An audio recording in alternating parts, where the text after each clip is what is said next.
Hashira urges them to harvest the fresh crops, while Carmilla buzzes away in pure excitement to grab a basket. Lydia tells them that their life feels truly fulfilling now, thanks to his incredible power. But he smiles with warmth and tells them it's their combined strength that makes it all work. Staring at their home, he drops it, "There's one more reason." With a bright, happy grin, he beams and says it's all because the plant god blessed him. Lydia drops to her knees in the lush garden, basking in his moment of pure, breathless contentment. The moment the scene cracks open, a shocked Hashibura stares back in a suit, remembering this all starts the instant he dies. He's slumped alone in a giant white void, totally lost, desperately trying to figure out where the hell he is. A dazzling goddess materializes out of nowhere, greets him with a warm smile, and proudly reveals she's the plant god. A stunned Hashira blurts out his name, even as his mind scrambles trying to make sense of the impossible nightmare in front of him. Elfaris flashes a gentle smile, like he already knows you're totally lost right now. She flicks a calm hand at him, telling him to chill, then beckons him closer. They huddle together in the crushing emptiness of the divine realm, staring into a silence that feels endless. The Hashira jolts in shock as grass suddenly bursts out of the blank ground like it was never empty at all. A crazy close-up slams into view, thick, woody roots explode out of the void floor like something alive tore open the ground. As the table and chairs pop into existence out of nowhere, he blurts out in pure amazement, and she gestures for him to sit. A brand new voice cuts in, snapping out Elf's name like a challenge. The stern-horned god Hours storms in and tells her, straight to her face, not to touch a human's domain. Elfira brushes off his worries and gestures for both the god and the human to sit down. Hours slumps, lets out a furious sigh, and grumbles that all of this is just a total nightmare. Elfira steps up and claims the terrifying newcomer as Hours, the god who controls the very earth. She tells him, "We're in the divine realm right now, the god's own home." The Hashira demanded to know why they dragged him here, because she swore it was only at her own request. Alpha's bright grin collapses, and she drops her gaze into a heavy, silent gloom. She drops the devastating news. He's gone, he passed away. Bashir's eyes bulge with pure terror as he blurts the word, "died," over and over. A shattered memory flashes, one lone pedestrian overpass, glowing in the night like a ghost town. One lone, forgotten shoe sits on the cold concrete, like a grim sign of the last exhausting moments he ever had. He remembers how, on the way home, his strength vanished and his body crashed on the ground. In the divine realm, Elfira stands frozen as that crushing realization hits him, and sorrow floods his heart. Hashira clutches his head in agony as the full memory of his death crashes back into his mind. Gadar just stared ahead with a stone-cold face, his expression sealing his fate without a single word. Hashira snaps her gaze upward, sweat pouring down her face as the brutal truth crashes in like a wave. Hours lays out how the soul moves through its natural cycle. Then Elfra begs him to step in. When he asks if she does it for him, Elfra lights up and blurts out that she does, because she likes him. Hashira is left completely stunned when she blurts out a confession nobody saw coming. Elfra jogged his memories, pressing himself to remember. Did he really fix that tiny, broken shrine back when he was just a kid? He still remembers his grandmother whispering that a harvest god lived right there. He clocks it, this was right near his grandparents' place, and Elfra just nods like, "Yep, that's my home." He finally realizes that his one small act of kindness cracked open the door and helped restore her faded faith. Elfira flashes him a warm smile and tells him, straight to his face, that her revival happened because of him. She admits that ever since he showed her kindness, she's been keeping a watchful eye on him. The Hashira gives a shaky little smile, and suddenly it clicks. This bond they share feels deeper than they ever imagined. But his smile dies, then a sharper, crueler memory crashes over him. He's flooded with the bleak memory of his parents' funeral altar, burning in his mind like a scar. He still remembers holding his two younger sisters close, comforting them after their shared loss. He drops his gaze in grief, crushed by the question of why his life couldn't have been happier. He clenches his jaw, and the crushing weight of his brutal life bears down on him like a falling weight. Elfra choked out an apology, drowning in regret, and admitted she couldn't do a single thing to help him back then. Bashira listens to her apology with a calm, sharp-eyed look, like every word is sinking in. A calm, seasoned smile curls at his lips as he tilts his gaze upward. He reassures her, clearing her of every last shred of guilt. He thinks to himself that it's selfish to only run to the gods when it suits you. Alfira is shaken by his wisdom while the rest of them sneer, refusing to believe it. Hours fired off accusatory claims, insisting that Japanese people are famous for their convenient faith. He rips into it as pure selfishness, and Hashira can only hang his head and mumble an awkward apology. Alfred's mind ignites. He's hit on a wild breakthrough. He can get himself reborn in another world. Hours breaks it down. This new world is basically an icy guy nation, packed with wild cultures and even non-human races. He clears it up. This is a transfer, and if they shut it down, he's got another option ready to go. He says the alternative is brutal. Hashira's soul gets snuffed out completely. Elfar solemnly warns that this transfer comes with no promise of a happy life. If he just wants to lie down and rest in peace, she tells him straight up she won't force him. She meets his eyes with soft, steady weight and asks straight up what he wants to do next. Hashira hesitates, eyes dropping as he wrestles with the massive choice looming in front of him. Elfara stands there, hands clasped tight, waiting like her whole future hinges on his next move. She pushes up from her seat and stalks across the room toward him in deadly silence. She stands in front of the seated Hashira, her long hair whipping behind her like a banner. She finally admits it. This next request isn't for anyone else, it's just her selfish wish. Her face is gentle, like she's clinging to one burning, deeply personal hope. She tells him, "Your life has been brutal, so now I'm stepping in because I want to help you." She grabs his hands and tells him she wants him to live his next life without chains, free at last. To his complete shock, tears suddenly surged into his eyes. He wipes his cheek, totally baffled, then realizes the tears just started pouring without warning. Alfira throws her arms wide, inviting him into a warm, comforting hug. She tugs him in close and whispers, "You've survived so much pain." As she tenderly strokes his hair, his composure finally snaps. A warm memory of his mother and sister bursts through his mind like flickering lights. He crumples against her, and a lifetime of grief erupts in helpless, desperate sobs. That empty panel is like a held breath, letting his emotions finally spill out. With his face burning in shame, Hashira blurts out an apology for that emotional outburst. Alfara grabs his worries and tells him, in total confidence, that everything's perfectly okay. Hours barges in, his face impossible to read, and demands his final call. With fresh fire in his eyes, Hashira blurts out his answer, "Transfer me." Hours gives a confident nod, and Elfra lights up, grinning like she just won everything. Elfra leans in and asks what he wants to do,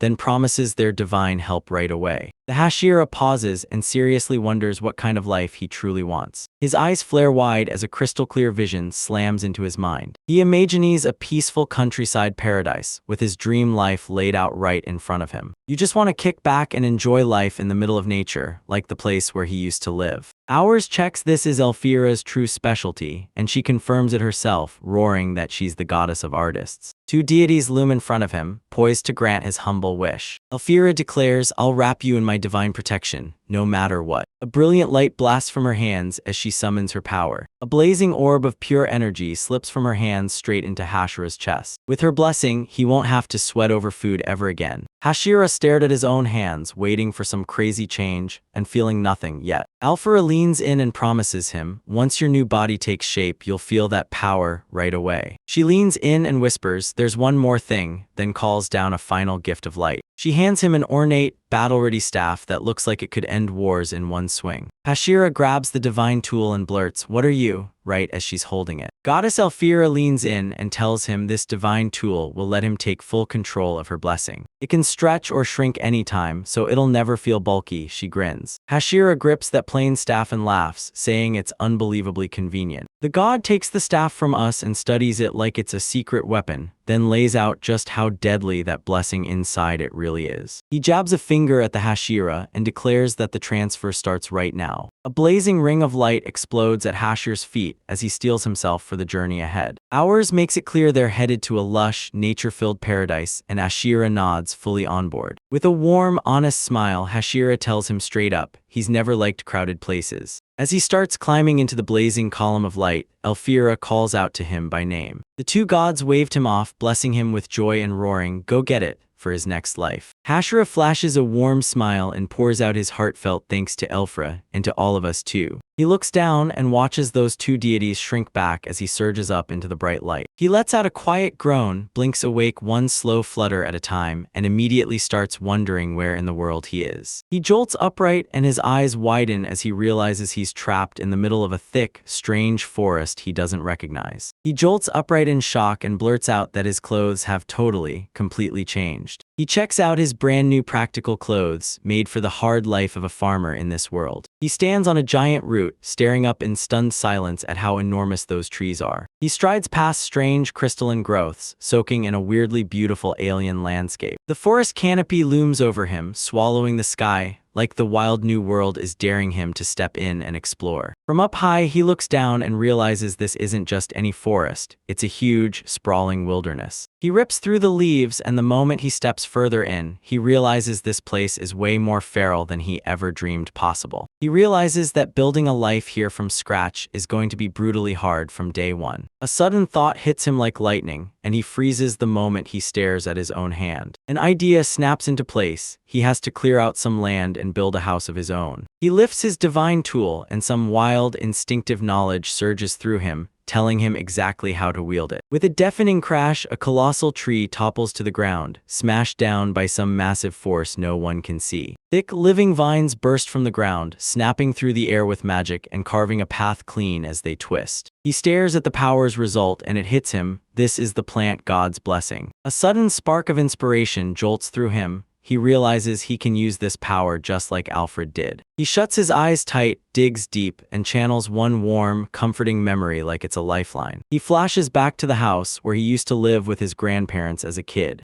Wooden beams and planks snap into place out of thin air, clattering like the world's assembling itself in real time. Construction barrels forward at an unreal pace, and the house shoots up before your eyes. He stands in front of the finished building, gaping like it was built out of thin air in the blink of an eye. With a tight grip on the staff, he cracks the familiar door open and strides into his brand new home. A warm smile blooms across his face, and nostalgia hits him like a wave. He scans the empty, but somehow still familiar wooden interior of the house. He realizes, yeah, sure, the power could light the outside, but it can't fill the inside for him. Dawn hits him like a wake-up slap. Now he's gotta find a kitchen and a real bath, or he's not making it. He rubs his chin and the truth hits him. First thing, he's got to find a source of water. He cranes his neck at the rafters, heart thumping as he braces for his very first job in this brand new world. Standing outside his brand new home, he clenches his resolve and shoots off immediately to start his search. The forest's tangled undergrowth stops his progress cold, daring him to push through it. He's boxed in on every side by massive, ancient woods in his brand new home. He strides through the forest with total purpose, and his divine tool glows softly like it's calling something closer. The tall grasses and plants part like they're obeying him, and he strides through the opening they leave behind. He whips his head around in pure awe, stunned that his divine blessing just pulled off something he never saw coming. He smirks, thinking the plant god's power is basically handing him the path, making everything insanely easy to find. He drops to his knees, overwhelmed with gratitude, because that blessing doesn't just help him, it lets him spot the local plants too. He stumbles on two edible treasures, Ayanoko, the onion lookalike, and Tabihiko, the radish-like snack. He gripped his harvest with a grin, thrilled he'd hunted wild vegetables he couldn't get back home. His gaze snaps onto a tree loaded with a fruit that looks painfully familiar, so he confirms it's a grave lingo. He sinks his teeth into a huge, juicy bite, and the flavor explodes in his mouth with a delicious crunch. Gravelingo is a local fruit that hits your tongue with a zingy tart kick, then sweetens up fast. His face erupts in pure joy as he blurts out, "This fruit is insanely delicious." He decides to grab several, because each one looks perfectly made to quench his thirst. He straps a woven basket to his back and stuffs it with a huge stash of gravelingos. He freezes mid-forage because right then he hears it, the unmistakable rush of water nearby. He chases the sound through the trees until the forest opens up, and there it is, a small, clear path. Hiding behind a bush, he peered out,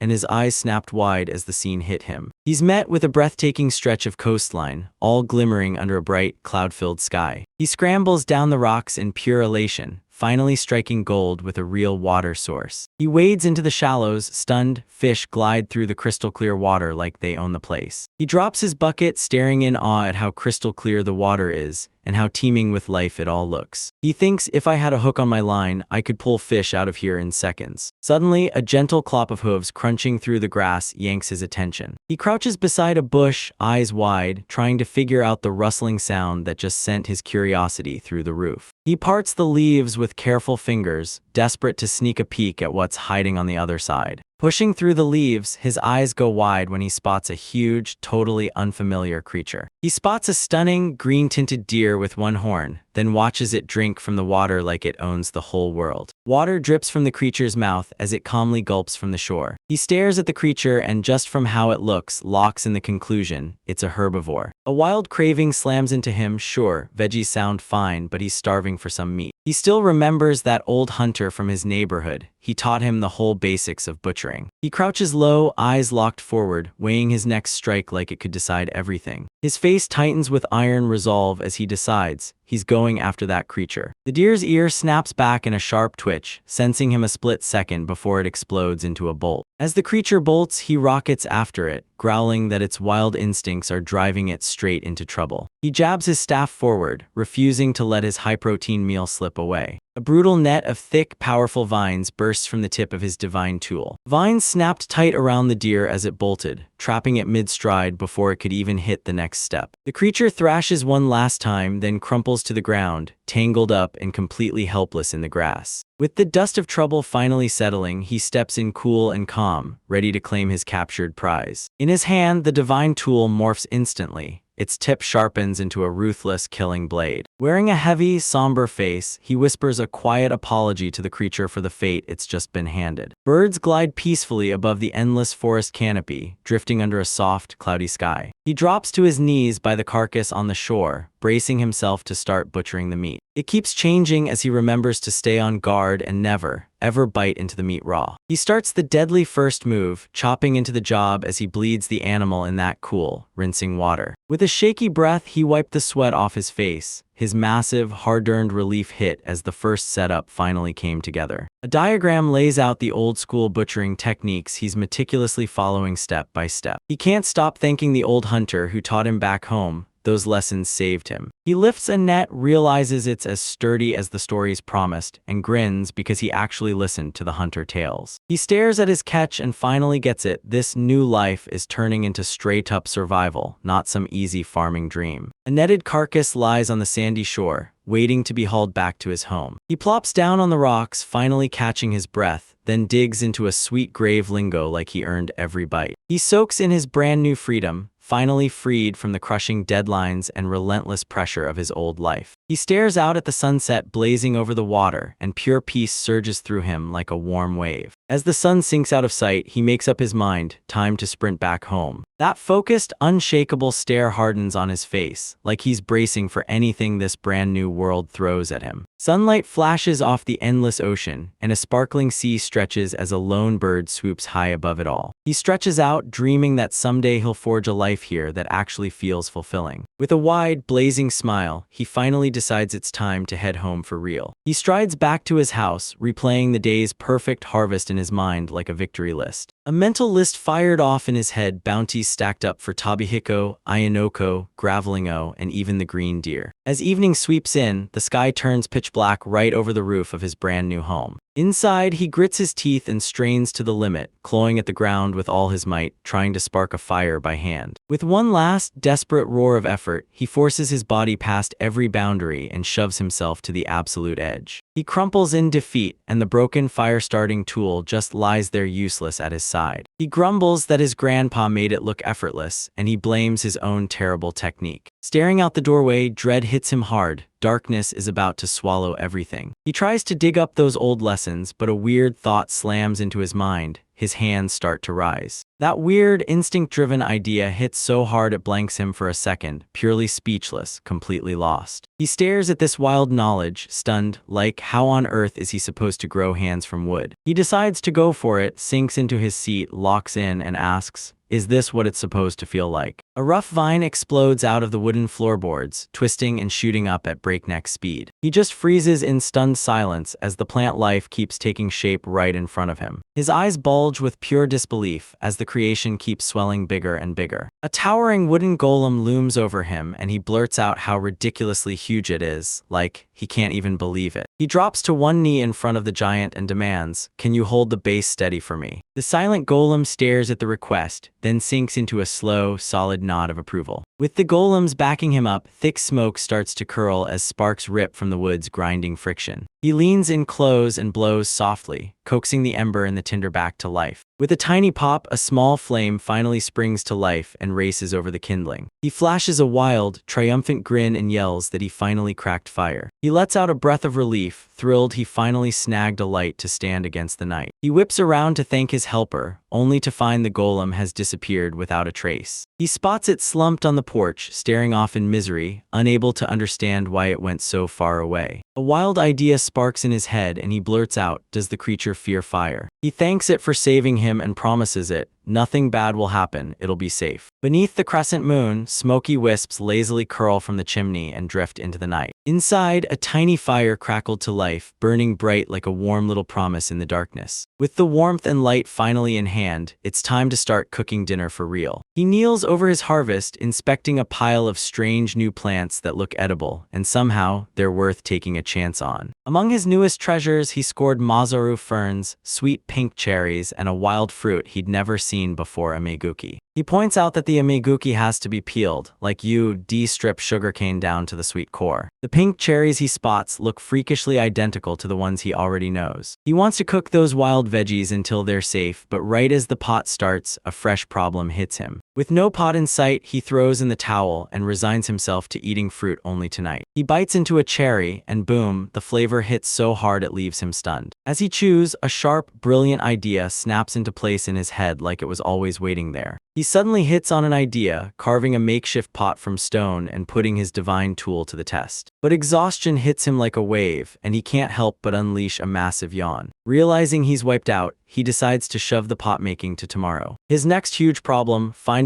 anything that he can sleep on tonight. With a flicker of magic, a huge mound of fresh, soft leaves pops into existence with a rustling burst. He decides to make a rough bed out of the leaves and crash for the night. He belly plants into the leaf pile, grinning as the soft, fluffy leaves swallow him up. He pats himself on the back for his genius idea, then realizes it's weirdly comfortable too. Right before sleep, he flashes a goodnight wave to his silent guardian, who keeps standing guard outside. The very next morning kicks off with a jaw-dropping view, mist-draped mountains stretching as far as the eye can see. He slips forward, swings the door open, and steps onto the porch to stretch out in full, satisfying relief. He lets out a blissful groan, stretching his muscles as the crisp morning air hits him. He lies back in his leaf bed and grins. Sure, it smells a little grassy, but man, it feels amazing. With a ton to handle, he turns, and there's his golem already awake, sweeping the porch like it's on a mission. He barrels through his priorities, first get food, then butcher the deer, and finally cook up a pot. But before any of that, he's locked in on an even bigger mission, right now. He bursts with excitement and declares, "I'm planting seeds and I'm starting my very own farm." With his new goals locked in, he storms out toward the clearing he'd set up earlier. He summons his divine tool, and it instantly reshapes into a rock-solid shovel. He stares down the tiny patch he's marked for his very first test field. Backlit by the blazing sun, he hoists the shovel overhead, gripping it tight as he's about to start. The magical shovel cuts through the hardest ground like it's nothing, slicing clean through with one unstoppable stroke. He can't believe that this simple wooden tool just slices right through the dirt like it's nothing. He pushes through that brutal grind, clearing and prepping the land so he can finally plant his new crops. While he's slaving away, his silent golem buddy creeps up from the edge of the forest. He blurts, shocked, asking if the golem really plans to help, and the golem answers with a firm, affirmative nod. With a satisfied grin, he fires up his power and whips a plain wooden hoe out of a nearby branch. He thrusts the new tool into the golem's hands, then orders it to team up with him and work right alongside his moves. He lets out a heavy sigh and sweeps his eyes across the huge stretch of land they've finally tilled. He stands beside the golem, staring in disbelief. Somehow they pulled it off before noon. After recognizing the golem's endless stamina, he grins and crowns the winner like it's pure play. The field's finally ready, so it's time to drop those seeds and start everything growing. The golem lowers that massive finger and carefully plants a single seed into the soil. Hashira patiently shows his massive helper exactly how to plant it the right way. He leans in, placing each tiny seed with care into the rich earth he's already prepared. Next, they'll need water, so they race to the crystal-clear shoreline. As Hashir pauses mid-arrest, the golem plows into the shallows and hauls water into the buckets. The golem effortlessly hauls those massive heavy water buckets back toward the brand new field. The wooden buckets are packed to the brim with fresh, life-giving water. His versatile divine tool morphs into a sprinkler and blasts fresh water onto the new seeds. Now that everything's ready, he steps forward and puts his divine blessing to the ultimate test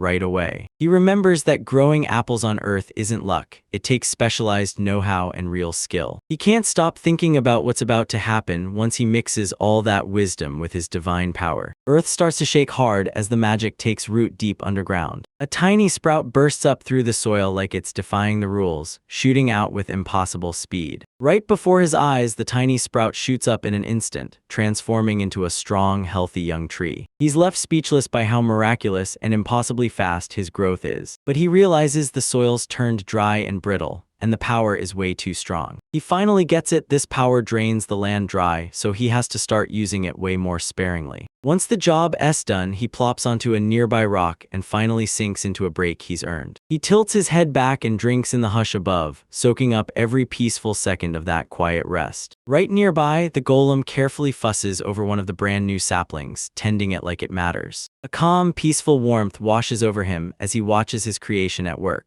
He keeps staring at his silent companion, and somehow that quiet bond between them feels stronger than words. His mind drifts straight back to the family he left behind, and he can't stop wondering if they're safe and okay. Guilt hits him like a wave, like he just bolted from his duties. But right when the heartbreak hits harder, his stomach betrays him with a loud, relentless growl. A relieved Riley smiles because even with his worries chewing at him, his body is still demanding what it needs. He slaps his own cheeks, shakes off the heavy gloom, and snaps his focus back onto the moment. With fresh grit burning in his heart, Hashira orders his golem to tag along with him. They're going to hunt down fresh crops and track down the deer they bagged. He decides it's way too impersonal to keep calling his companion golem like that. He tosses out the name Kataro with a grin, then wham, he gets a quick bonk right on the head. He pressed his aching spot and couldn't stop wondering why that name got hated so hard. He pauses for a beat, eyes narrowing as he racks his brain for a name that finally feels right. With a blazing smile, he proudly throws out the name, Lent. He leaned in and asked his companion whether that name felt right to it. Link gives a slow, approving nod and Hashira practically declares, "It's done." He gives Lent a respectful nod and continues marching deeper into the woods together. A caption flashes the day's wins, first the fields they worked, then the family they earned. At the rocky outcrop, he grabs Lent and orders him to haul the quarried stone. His all-purpose divine tool snaps instantly into a razor-sharp nape knife. He presses the blade into the hard rock and tests the edge like a dare. To his shock, the knife sliced straight through solid stone like it was nothing. He finally gets it. This wildly dangerous power tool could destroy everything if he mishandles it. He decides to put his power to the test, pushing it again and again until he fully understands just what he's capable of. Limp starts stacking those heavy, perfectly cut stone blocks, one brutal layer at a time. Hashira can't help but light up with awe, staring at Lent's insane, monstrous strength like it's something out of a nightmare. While they work, he drops to one knee and leans in, inspecting a tiny plant like it's hiding a secret. He snaps his gaze upward, instantly hooked by something right there nearby. He snapped, "Lent, what's wrong?" when he noticed his companion had come to a complete stop. Lent jabs his wooden finger at a tree heavy with strange, ominous fruit. Hashira steps closer, his mind racing as he wonders if he's stumbled on a brand new crop. A clear diagram spells it out. Origo fruit is loaded with natural oil. Then boom, joy hits him like lightning and he finally gets it. This world's version of an olive. As soon as it hits, his brain floods with wild, mouth-watering culinary ideas. He spots a whole bunch of wild veggies growing right nearby. He realizes oil and wild greens can only spell one thing. He grins and boldly declares, "I'm gonna make tempura." He knows it might taste plain, but that natural bitterness could actually hit just right. He scrounges together enough food to survive, then snatches a few seedlings to kickstart his garden. He's practically buzzing to kick off this new field for orgo and herbs, so when his baskets are overflowing, he turns to Lind and asks if it's finally time to head home. They roll back into their home, beneath a sky dotted with drifting clouds. Back at the homestead, Hashira stands ready and locked in, gearing up for his next huge project. He unleashes his divine power, and wooden planks thrust up from the ground like they've been yanked by fate. The planks snap into place on their own, building a simple frame that somehow feels unbreakable. He slaps his new butchering shed into place, grins, and double-checks every inch like it's the final masterpiece. He corners Lent and demands he drag the deer carcass into the brand new shed. He barks at his powerful companion to slam the deer onto the table. As Lent grips the carcass, Hashira throws himself into action, readying a wooden bucket. He dives into the tough, no-nonsense job of skinning the animal, because he has to. Len grips the deer without flinching, while Hashira works with laser-sharp focus and perfect precision. He wipes the sweat off his brow and grinds through the brutal work without blinking. He lets out a heavy sigh, realizing just how impossible this would be without Lent's incredible strength. He leans in and makes Lent promise, "Next time I haunt, you're helping me again." Now that the meat's been butchered, he's got to scramble fast to figure out how to keep it from spoiling. He decides an underground cellar is the perfect escape plan. He spins toward his ever-liable partner and shouts the new name like it's earned. He hammers the request into Lent, dig him a cellar big enough to stockpile the meat. Even once it works, he'll rush out and plant the fresh seedlings he just gathered. His tiny, adorable self points to the very first move, then starts digging a hole. Then he orders them to pour water into the hole and let it soak in deep. Now slide the seedling in with total care, shielding the roots like they're made of glass. Firmly press the soil around the plant's base to lock it in place. He wraps up the lesson by giving the plant a deep, satisfying watering. To make that new plant thrive, he takes a deep breath and unleashes his power to give it the perfect start. He focuses his power and blasts his growth-boosting ability into the world. The moment they're touched, the plants burst into a gentle, magical glow right away. With a grin on his face, he tells his brand new plants, "Grow strong, stay healthy," and watches them like it's going to happen any second. Right now, 8 different kinds of crops are growing in his fields at the same time. He decides to push his fields even further. A blank panel flashes on screen, and suddenly the story jumps through time. Peaceful clouds drift over the roof of his house, like the skies putting on a calm front. He meets Lent head-on, grinning as he asks, "Did you finish the underground cellar yet?" Lent practically glows with pride over the masterpiece it just finished. The Hashira practically lunges forward,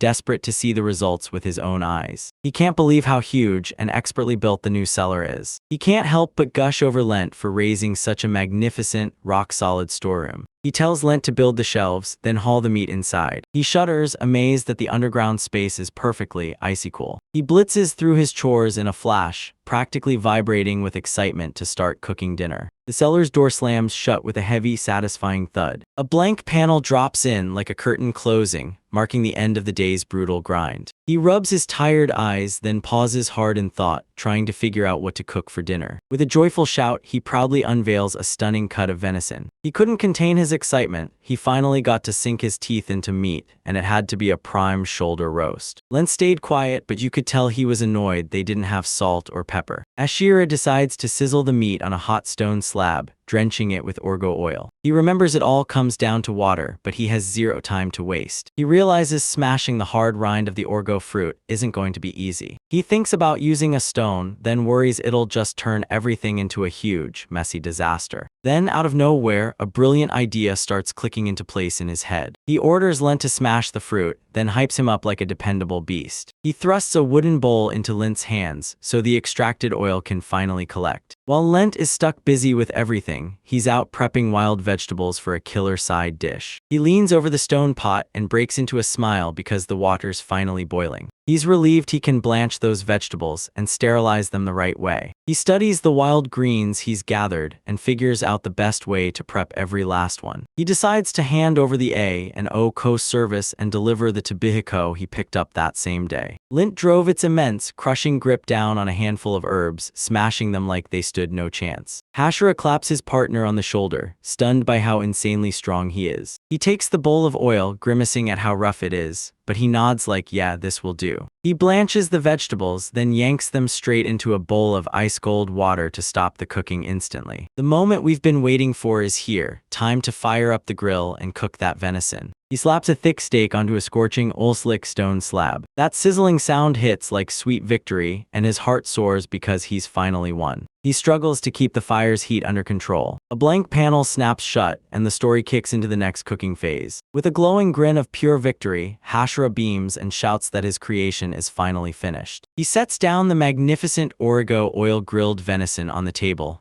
then declares it looks absolutely mouthwatering. Before he digs in, he presses his palms together and gives a heartfelt thanks for the meal. He flicks his eyes to Lent and asks, "Can the golem eat, or does it need water?" With a soft splash, Lent sinks those massive, root-like feet into a bucket of water. Hashira realized, like a plant, Lent can't live off nothing. It has to feed on water and sunlight. He sits down before his meal, grinning like he's finally getting time together, because somehow it feels like they're eating side by side. He claps once more, then declares, "All right, dinner time, let's eat." He decides to kick things off with those wild vegetables he foraged earlier that day. He grabs it with his chopsticks and lifts that white, onion-like anoko to his mouth for a taste. He takes his very first bite of the fresh-cooked vegetables and savors that brand-new flavor like it's hitting his taste buds for the first time. He's completely hooked by that satisfying crunch and the refined sweetness. He munches it straight up and absolutely loves it. Next, he goes for the tabahiko. Its wild bitterness hits just right with sake. At last, he booms that the main event is here, perfectly grilled venison sizzling and ready to steal the spotlight. But he grimaces and winces as he tosses an apology to the goddess Elphora for daring to use her divine power as if it were cutlery. He grabs a tiny piece of meat, practically buzzing with anticipation for how perfectly cooked it's going to be. He lets out this satisfying crunch and takes his very first bite of the venison he hunted himself. His eyes snap wide with disbelief and he blurts out, "This is unbelievably tender." The flavor stays crisp and light, barely any gaminess at all, so the meat's natural taste really shines through. He catches that grassy bitterness in the oil and decides right then to dig for a better way to extract it. A hard-earned meal hits and a deep, satisfied smile bursts across his face like he finally won the day. Sunk by the fire, he can't stop thinking, this isn't real farming anymore, it's straight-up survival camping. He can't help but wonder, will he look back one day and crave these wild, powerful flavors like pure nostalgia? Under the towering moonlit sky, a recap of the day's biggest wins flashes past like it's daring you to blink. Next morning, Hashira plants himself in the forest, grunting through sheer focus as he hones his power. With a fierce shout of effort, he thrusts his divine tool forward, locked in with pure determination. He grips the top of a giant log as it blasts forward at mind-blowing speed. He meant to just push the log forward and turn it into a whole new way to travel. But that sudden surge of speed wrecks his balance. He throws his arms out and flails like crazy. He gasps in shock as his runaway creation hurls him right off his feet. He smacks into the ground in a crude heap, groaning that he lost his balance. He muses that if he can crack this new technique, traveling would suddenly feel like a breeze. He reasons that if Lint can actually hold the back in place, then this wild idea just might pull off. Dusting himself off, he smirks and tells himself he'll try that experiment again, just not right now. He snaps out of his thoughts and dives right back into the daily grind of keeping his homestead and farm running. One lonely weed starts quivering in the dirt, trembling like it knows something's coming. With a sharp pop, the weed yanks its roots out of the ground on his order. Across the whole field, weeds topple over like they're under a spell, and the land clears itself in the blink of an eye. He drops to one knee, realizing how ridiculously easy weeding gets when you're in total control of every plant in the area. He grins as he checks his crops, watching them thrive, healthy, strong, and growing strong day by day. Because of his divine blessing, they're about to be harvested in just a few days. He knows fruit trees take years to grow, so when they explode upward in front of him, pure disbelief hits like lightning. He chomps down on a piece of that vegetable, and right after the first harvest boils, it hits him, something mind-blowing. He studies why the crops he's grown taste way better than the wild stuff. He decides it's no coincidence. The enhanced flavor has to be a sweet side effect of his divine blessing. Staring at his trees, he decides, if they taste great, then that's all that matters. His hype meter hits the ceiling, and he swears he'll expand the field before noon. He shoots his arms out, ready to dive in and put in the hard work, all of it. Then a sharp new thought hits him mid-breath and he hesitates, staring at the job waiting for him. He grimaces hard, realizing that wrestling a brand new field all by himself is pure, back-breaking misery. Staring out at the freshly tilled earth, he can't deny it, farm life is brutally hard. He rallies with a jolt of confidence and thinks, with my blessing backing me up, I can finally breathe and stop burning myself out. A sweet ribbon of smoke wafts past his nose, yanking his attention in its wake. He sniffs the air and that sweet, smoky scent from his brand new project hits him like a spark. He decides to take a breather, then tracks that that smoke like a clue and rushes to check his smokehouse. He finally reaches the little wooden shack where Lin has been standing guard, unwavering and relentless. He waves at his silent companion, thanking them for keeping watch while the smoke swirls and the work gets done. He swings open the tiny wooden door, heart pounding as he prays his very first try actually worked. Inside, the smoked meat hangs perfectly, and he blurts out that it came out so beautifully. He grabs Lent and orders him to haul the meat to a breezy spot so it can finally air out. On the porch, he stares at the mountain of meat and thinks, there's no way I can eat all this alone. He realizes smoking keeps the meat from spoiling, but he's still not sure how long it'll actually last. A sickening truth slams into him. Without seasoning, that meat is going to taste dead, totally bland, no mercy. He lets out a ridiculous, heart-crushing wail, swearing he's never wanted to see this badly. He starts wondering if he can snag some rock salt, or if herbs will do in a pinch. He decides to dart around to the far side of the property and grab whatever supplies he can. He tells Lint to grab a basket, and the golem just nods silently like it's answering without a word. He tells Lint they can't go far because the sun is about to dip and the night's closing in. They plunged into the woods, chasing any chance to find something that could level up their meals. As they stroll along, he spots the spot and says, "Man, this place is crawling with weeds." He abruptly slams on the brakes, curiosity sparking in his eyes as something pulls him in. His blessing kicks in, and right away it spots 3 rare, priceless medicinal herbs hiding in the undergrowth. He's completely stunned. Turns out those medicinal herbs were mashed right in with the weeds the whole time. He drops to his knees, grinning because his blessing doesn't just arrive, it also teaches him exactly how to prepare them. He finally decides to build a proper herb garden before he actually needs it, because waiting means it'll be too late. He cautiously digs up a plant with his tool, ready to pull it from the ground and transplant it. While he works, a strange, oddly familiar scent rides in on the wind toward him. His face snaps into a mask of pure shock the moment he recognizes that nostalgic scent. He's absolutely thrilled to stumble on a pocket of dichotomy, an impossible plant from his old world. He's hit so hard with emotion he can't breathe,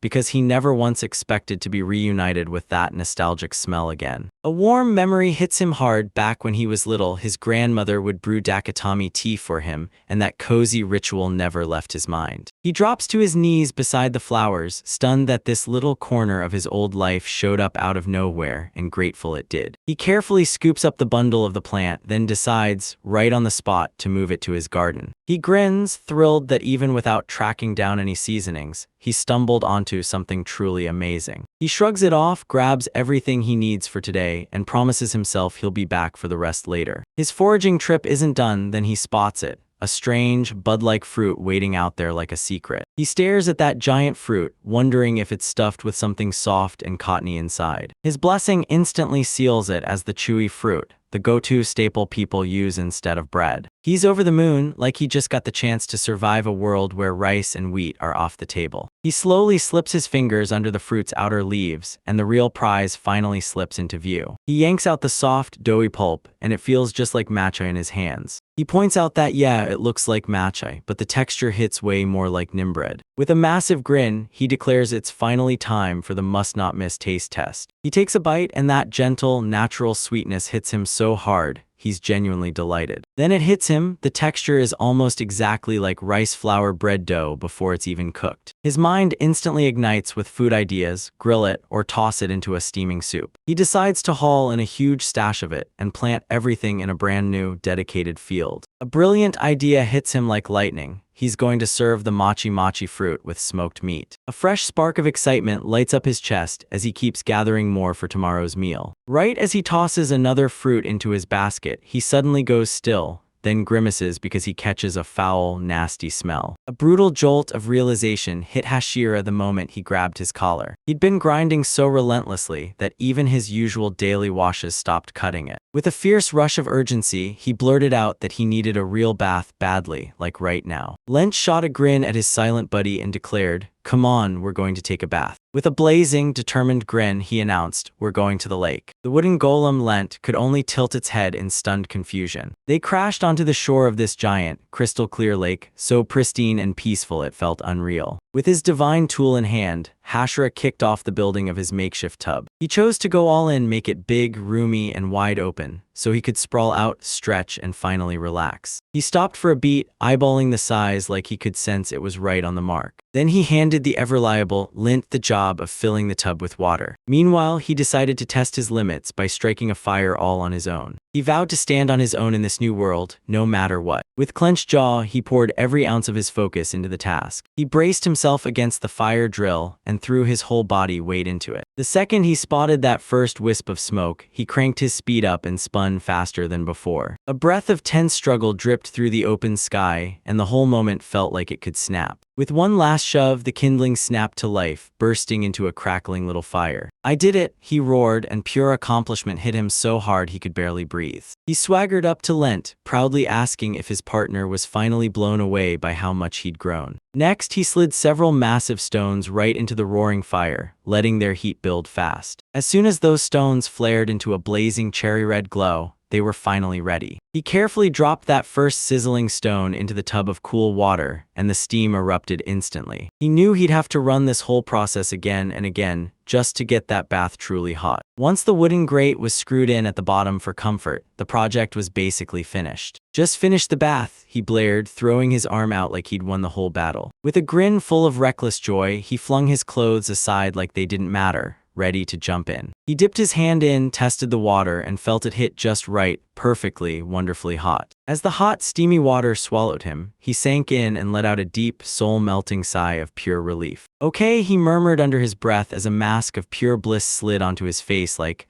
"Oh my God, it feels so good." He slammed warm, clean water onto his face, and the grime vanished like it never existed. "You weren't kidding, a bath is the laundry of life, hits so hard it feels 100% true." The two companions sprawled out in the shoreside bath, fully soaking up the peace, while the massive landscape towered over them like a giant staring down. The breathtaking, open views made it feel like a fancy outdoor hot spring made just for them. He decided to do it every single day, scrub away the grime and rinse off every bit of fatigue. Then he clocked Lent, his silent buddy, standing on the shore, staring him down like he had something to say. Did he just blur it out like, "So, you wanna get in there?" and wonder if that's what you really meant? He grinned and gladly swapped spots, swearing he'd wash the land down first. He hurled water across the golem's tough wooden frame, soaking it to the core. He told her straight up, "Real manners mean you rinse off first before stepping into the tub." Lint heaved himself in, and his massive bulk shoved out a roaring wall of water. Water splashed and glittered down the tub's sides as the golems finally settled in. "So how'd your first bath feel?" the Hashira asked, and Link flashed back a satisfied thumbs up. He grinned, relieved to see his odd, amazing companion actually having the time of their life. As he hung his laundry to dry, he started dreaming about taking a bath in the waterfall tomorrow. Soft waves whispered against the shore, and the whole evening air felt calm, like the ocean was singing you to relax. "Hey Lent," Ashura snapped, "time to go back." But it stood there, frozen stiff, staring like it could see something hiding down the beach. Hashira followed its gaze, and his eyes went wide with shock. Cradled in the scorching sand lay a young woman, long blonde hair spilling out, completely out cold. He rushed to her side, clocked those long, sharp ears, and instantly knew she was an elf. "Remember this, the god of ours is telling you that other races once lived right here in this world." He leaned in, and that first jolt of surprise instantly twisted into real worry for her condition. Then he finally noticed it, a dark, brutal wound torn into her side, bleeding fast. Her injuries hit hard, then it finally clicked for him, and pure alarm jolted straight through his chest. He steadied her body, checked her over, and confirmed it. She was out cold, and her skin felt ice cold. That plain medicine in his hands wasn't going to cut it. He had to get home and grab the better herbs. She lay on the cold, damp sand, barely able to breathe, her life slipping away fast. She grimaced through the agony, and the world slipped away into darkness. "Lend your hands, carry her carefully," he snapped. "She's injured." He sensed this was the perfect moment to finally slam his transportation experiment into the real world and see if it would work. Snatch the vines from behind, then I told Lent to slide into place at the front. He clutched his divine tool so tight his knuckles went white,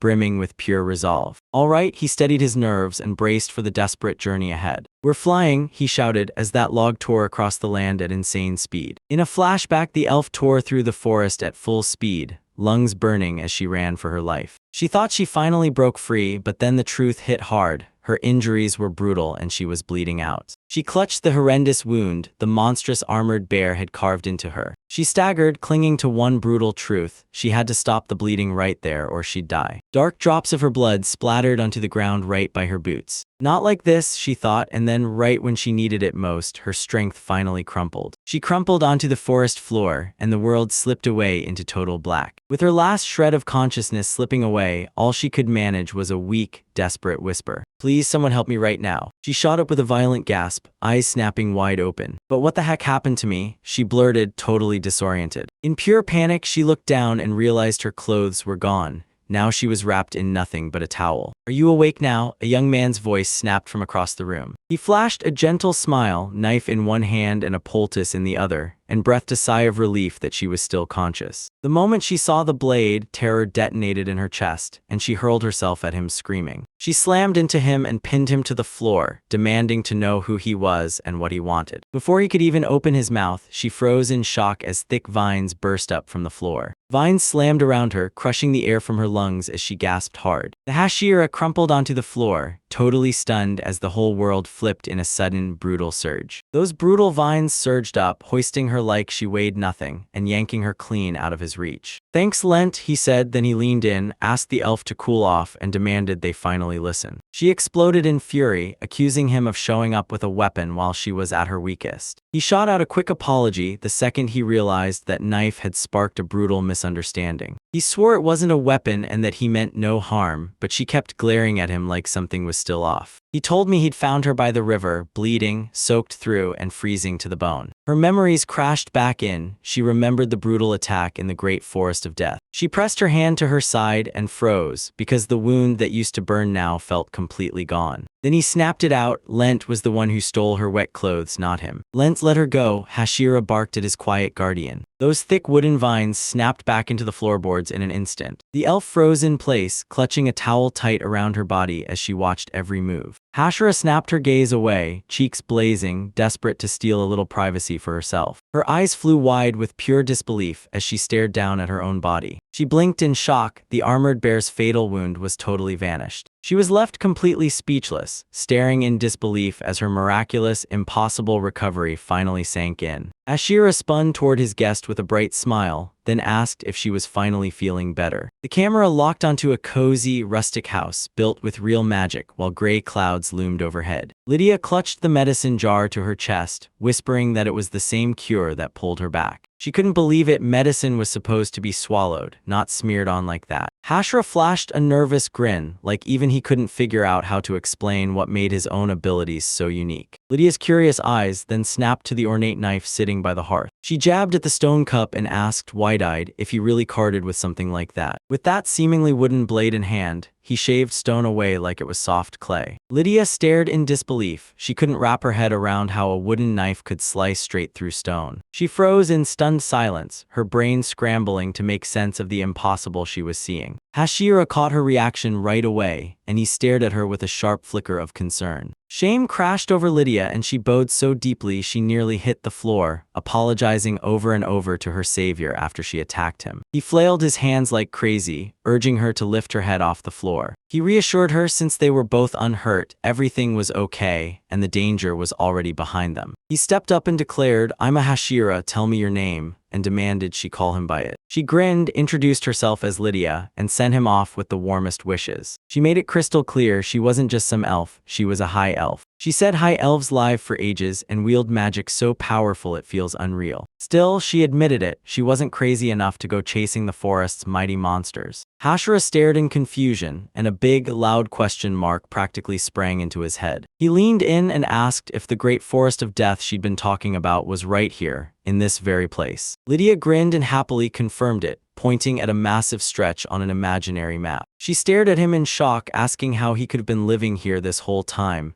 and not even realized it. He flipped the script, demanding to know why a high elf would ever show up in a place like this. She blushed hard, insisting she only wanted to soak in the breathtaking natural world. At last, she snapped and blurted the real reason. She wasn't haunted, she was just sick to death of living for too long. Hashir's mind is spinning as she tries to wrap her head around the insane scale of her age. He snapped the topic away, firing a quick question. What exactly was a Ganard, this creature everyone talked about? Lydia tilted her head, furrowing her brow as she tried to remember what kind of monster this even was. She suddenly jabbed her finger past him and shouted that there was one right beside him. Perplexed, Hashira whipped around to see what she was pointing at. He could only see Lent, his silent, leafy companion, sitting there stone still. He asked if she meant Lent, desperately checking whether he was really a Xehanort. He swore Lent was just a wooden golem, but Lydia snapped back, no way, not a chance. Ort, she went on, wasn't just any spirit, she was a raging guardian that protected nature itself. Lent felt his eyes widen as he slipped past the Hashira, shocked all over again by just how insane his companion really was. Lydia couldn't help but wonder that if life had a little boost here, maybe surviving wouldn't be so brutal. Then she raised the green deer pelt high and declared it was no ordinary creature.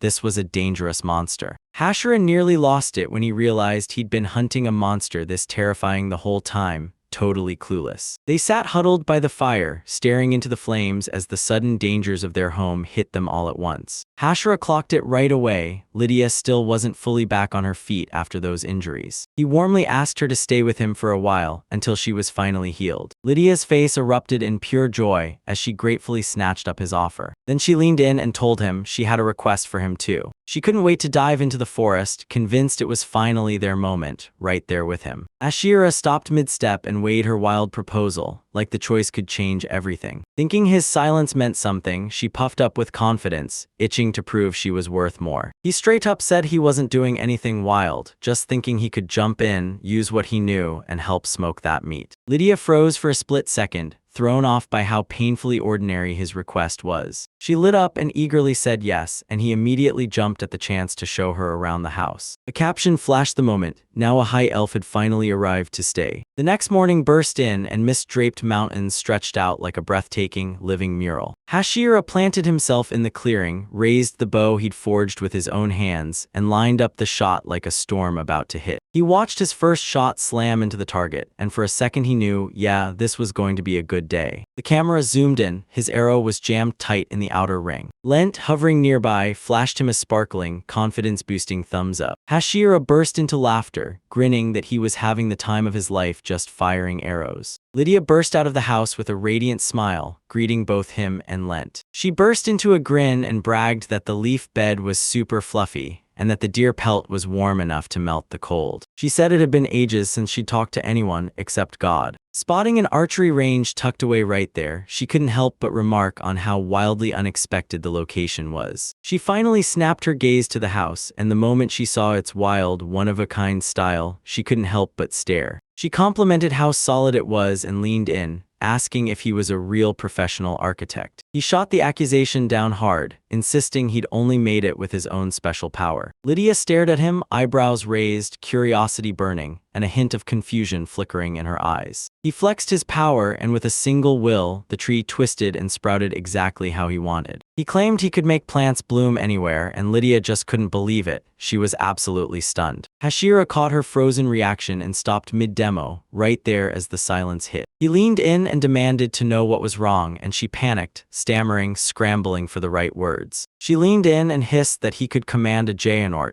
and bend nature itself to his will. With all burning in her eyes, she leaned in and asked, "Are you truly a great spirit?" He swore he was just an ordinary human, but she told him elves' revered spirits weren't that simple. He begged her to treat him like nothing happened, and she finally gave in grudgingly, but she did. Just as he offered to take her to the fields, she stopped him cold and told him to wait. Feeling steadier now, she asked to borrow a practice, because she wanted to sharpen her own skills. He grinned and agreed in a heartbeat, saying it made total sense, an elf would see it that way. He smiled and told her that archery was the perfect match for who she really was. She blushed, smirked, and teased him. "Wait, what did you mean by that?" She politely asked to borrow his bow, and he totally agreed without a second thought. He thrust the plain bow into view and admitted, straight up, that some amateur had made it. He thrust the handcrafted longbow into her hands. She thanked him, eyes shining as she admired that rough yet stunning shape. He demanded to know if she was totally unarmed, and she shot him down, swearing she was. She confessed that her own bow got smashed to pieces by a terrifying armored bear. Hashira's face tightened as she finally understood how close she'd come to real disaster. Lydia planted her feet, and the second she did, her whole presence sharpened into the aura of a master archer. She loosed the arrow, and it shot through the air at blinding speed, packed with unstoppable power. Her gaze sharpened to a lethal point, like she was ready to strike the moment she blinked. Her arrow slammed into his, cleanly splitting it right down the middle. They stood on that hill, staring from afar as she lined up the perfect shot. She flicked a small smirk and teased that she felt a bit rusty. She loosed a second arrow, and this one tore through everything with crushing, devastating power. The arrow smashed straight through the bullseye, blasting it into a violent shower of splintered wood. Hashira stared in awe at her insane skill and erupted in praise like she couldn't believe it. She shrugged it off with a modest smile like it was no big deal, saying any elf could pull off that feat. As he watched her, a wild idea suddenly sparked in Hashira's head. He begged her to teach him because his own aim was so awful it was basically hopeless. He sucked in a deep breath and tried to copy her exact shape. His arrow shot past the mark and thudded uselessly into the grass. He sank into his feet as Lydia stared at him and admitted his condition was worse than she'd feared. Lydia kicks off the archery lesson and tells everyone the very first step, your stance. She steps in, grabs control of Hashira's stance and snaps, straighten up, no slouching. She leans in and shows him exactly how to grip his elbow the right way. He demands to know if this form is the one that's right. She tells him point blank that he's stretching his arm way too far. She grips his arm and steers it, urging him to hold the arrow perfectly level. His thoughts scatter the moment she gets this close, and the sweet scent of her hair throws him completely off balance. He rips into himself, pushing his mind to lock onto the lesson. She tells him clear and sharp to let it go, while keeping his form flawless. With sharp eyes locked on target, Hashira readies himself and prepares to loose that arrow. An arrow slices through the sky in a flawless straight line. It slams into the wooden target with a heavy thud, right on the bullseye.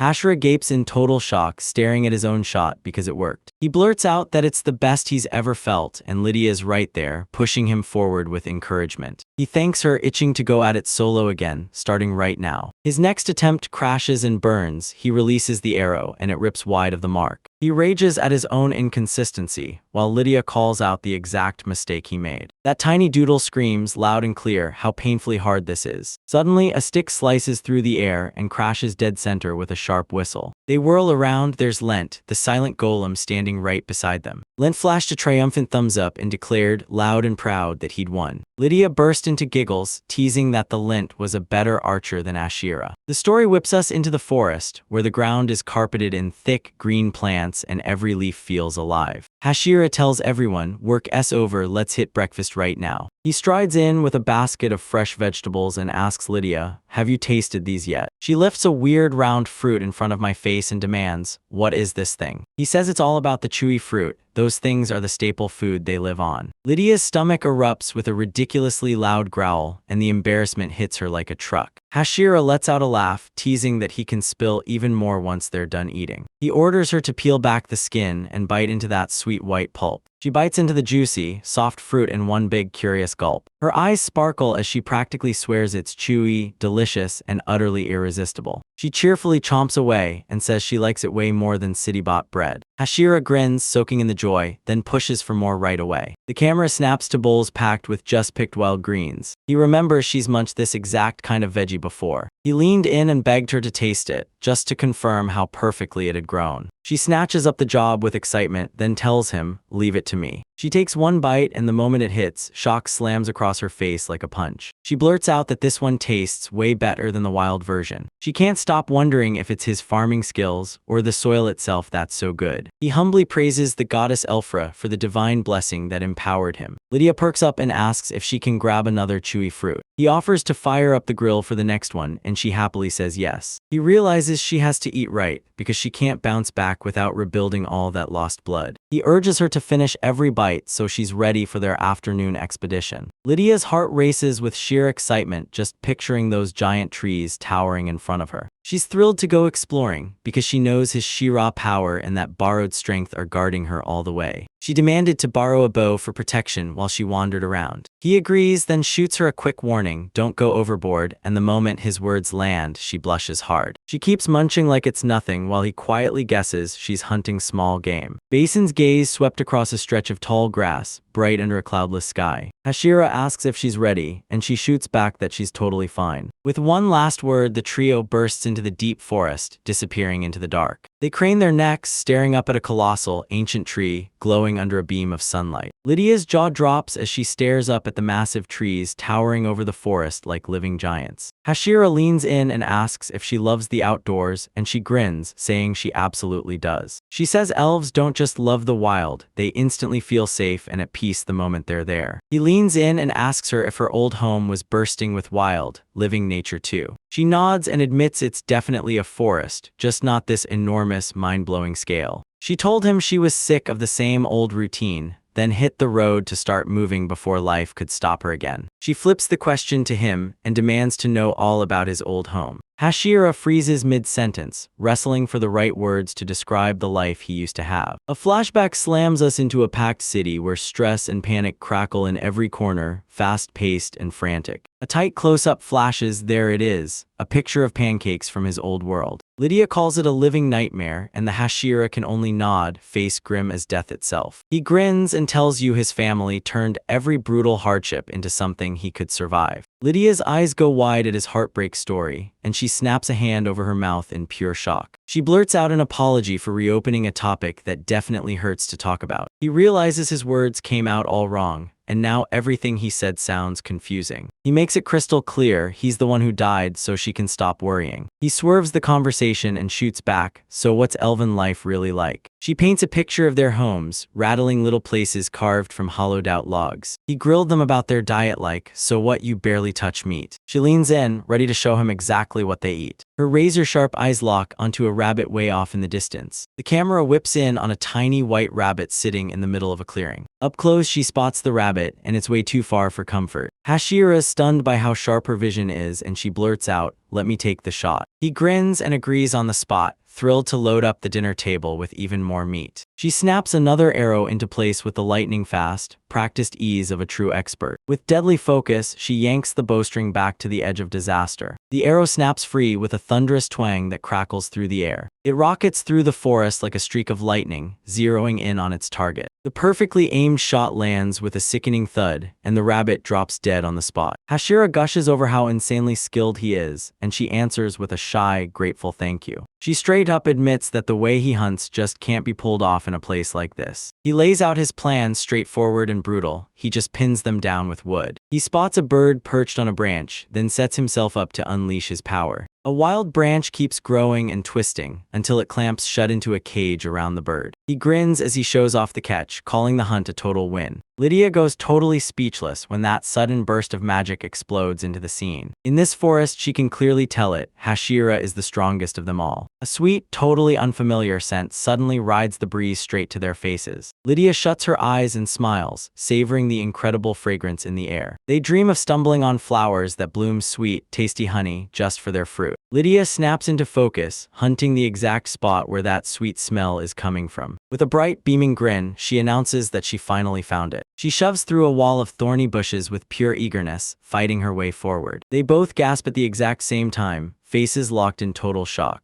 Hashira and Lydia stumble into a forest clearing, and there, towering like a nightmare, a gigantic monstrous plant comes into view. A chilling info panel slaps the truth right on display. This isn't just any plant, it's a man-eating, carnivorous killer. Hashira grins and the moment clicks, turns out, at its heart, it's just a plant. Lydia panics and grabs his arm, yelling for him to bolt before the monster smashes in and attacks them. He gently pats the creature, swearing everything will be fine, while Lydia recoils in horror. The flower's petals curl back in one violent motion, and boom, there's a horrifying mouth packed with razor-sharp teeth. A streak of movement flashes by as the plant's thorny vines whip and snap at them. Hashira lunges and shoves Lydia to safety just as the deadly vine slams in. He shoots his hand up, eyes blazing with seriousness as the monster's attack comes crashing toward him. He grips his divine staff and shouts for the frozen vines to stop dead in their tracks. Lydia goes speechless as she realizes he can command that terrifying plant monster. Hashira flashes a confident smile and basically says, "Yep, this is exactly how it is." That plant's tooth-filled jaws quiver, totally thrown off as sudden control hits it. He stares at its vicious nature and realizes something new is already sparking in his mind. He leaned in and asked Lydia if it would be smart to plan it out in their fields. Lydia's jaw drops in shock when he offers the man-eating plant a place to live. He swears he'll take care of it if it vows to guard their farm. The massive plant suddenly starts to shimmer, then folds in on itself, twisting like it's alive. It collapses into a tiny, sleek pod and crashes down onto the ground with a thud. Hashira snatches the pod and shoots you a question. Should you really set this thing up at their place? The trio turns back on a dime, determined to go grab their hunted meat before it slips away. The story snaps right back to their calm homestead, sitting under a bright, clear sky like nothing could ever go wrong. The Hashira towers over the planted pod, poised to blast it with his growth promotion magic. He slams his hands over the soil, pouring in divine green power like it's alive. A tiny sprout shoots up out of the dirt in a split second, bursting into a magical sparkle. The pod flickers and swells like it's breathing, then boom, it reshapes into something totally new and completely unexpected. A tiny, adorable flower creature pops out of a nest, and its frown says it means business. Lydia's instantly starstruck, blurting out if the newborn creature remembers her. The tiny plant creature nods slow and steady, like it's giving a quiet, solid yes. Hashira steps forward and officially introduces himself, then immediately presents his companion, the high elf Lydia. Then he swings his arm toward the towering golem behind them and introduces him,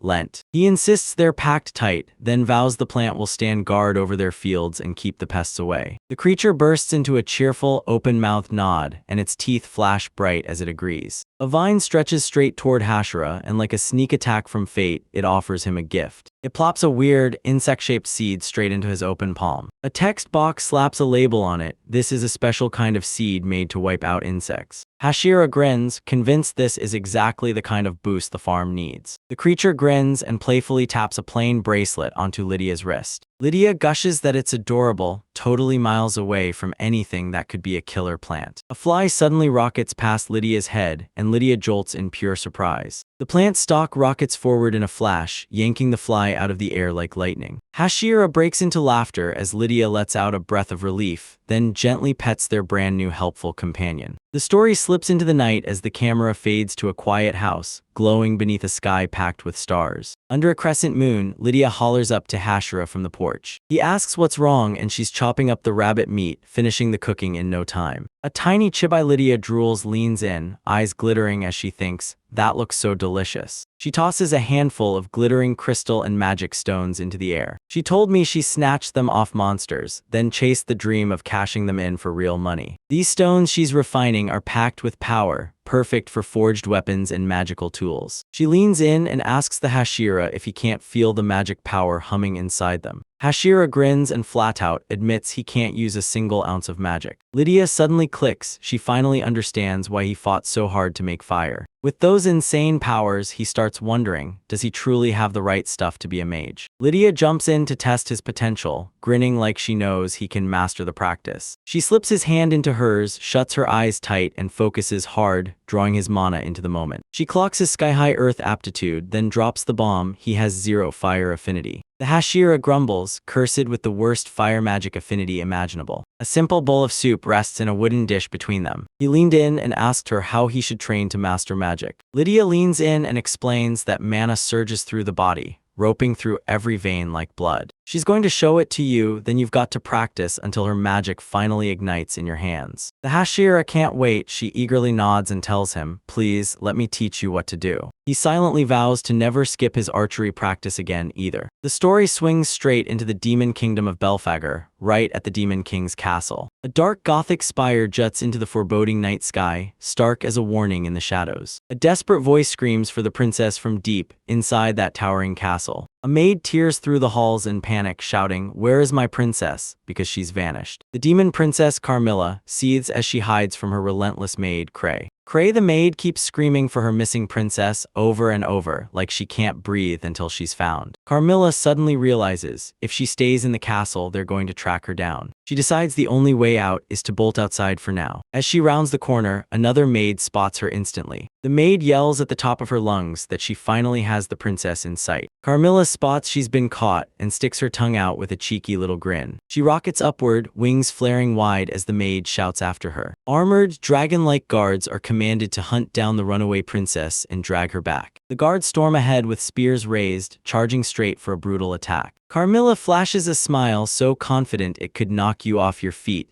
and her overwhelming power surges in tight formation around her. With one flick of her hand, she's ready to unleash her magic like a spark igniting the whole world. A tight close-up catches her hand snapping loose, and a brutal wave of dark energy surges forward. The guards don't stand a chance. Her overwhelming magical blast wipes them out in one brutal hit. The maid can't believe it. These mere soldiers don't stand a chance against the princess's overwhelming power. Carmilla drifts above the night sky, eyes sharp as she plots her next move. She declares the great forest of death will finally give her some seriously needed entertainment. The maid jolts in shock, blurting out, "Where are you taking her?" Carmilla grins and jets off, chirping that she's heading straight to the forest to play. The story snaps back to a quiet clearing where Hashira stands planted in a homestead stance. Hashira slumps on the porch, locked in thought about that first step as he carefully bends and manipulates mana. He obeys Lydia's orders and he scrapes together that raw energy, building it at the tip of his fingertip. Lydia tells him he has to take that feeling next and learn how to push it through his whole body. She tells him the real prize is this, being able to control it at will whenever she wants. A tiny, thin panel snaps in as a quick bridge, sliding the story into the next moment. Hashira tries to move, and everything suddenly feels way harder than it ever looked. Finally, a little spark of light flares to life on the very tip of his finger. He's grinning because this feels like the perfect first step for a former office worker. A few days later, Link hauls a gigantic tusk boar carcass back home, grunting under the weight. Lydia snaps that Devil Fong is a brutal monster, so tough it even tests Lit. Hashira grabs Lent's gratitude and then tells him to butcher the animal the way he always does. Lydia thrusts a pouch into the Hashira's hands, crammed with the magic stones they've collected. He thanks her and pleads for the bigger stones to rake in a fortune. While Hashira fiddles with a pouch of magic stones, one careless second makes his grip slip.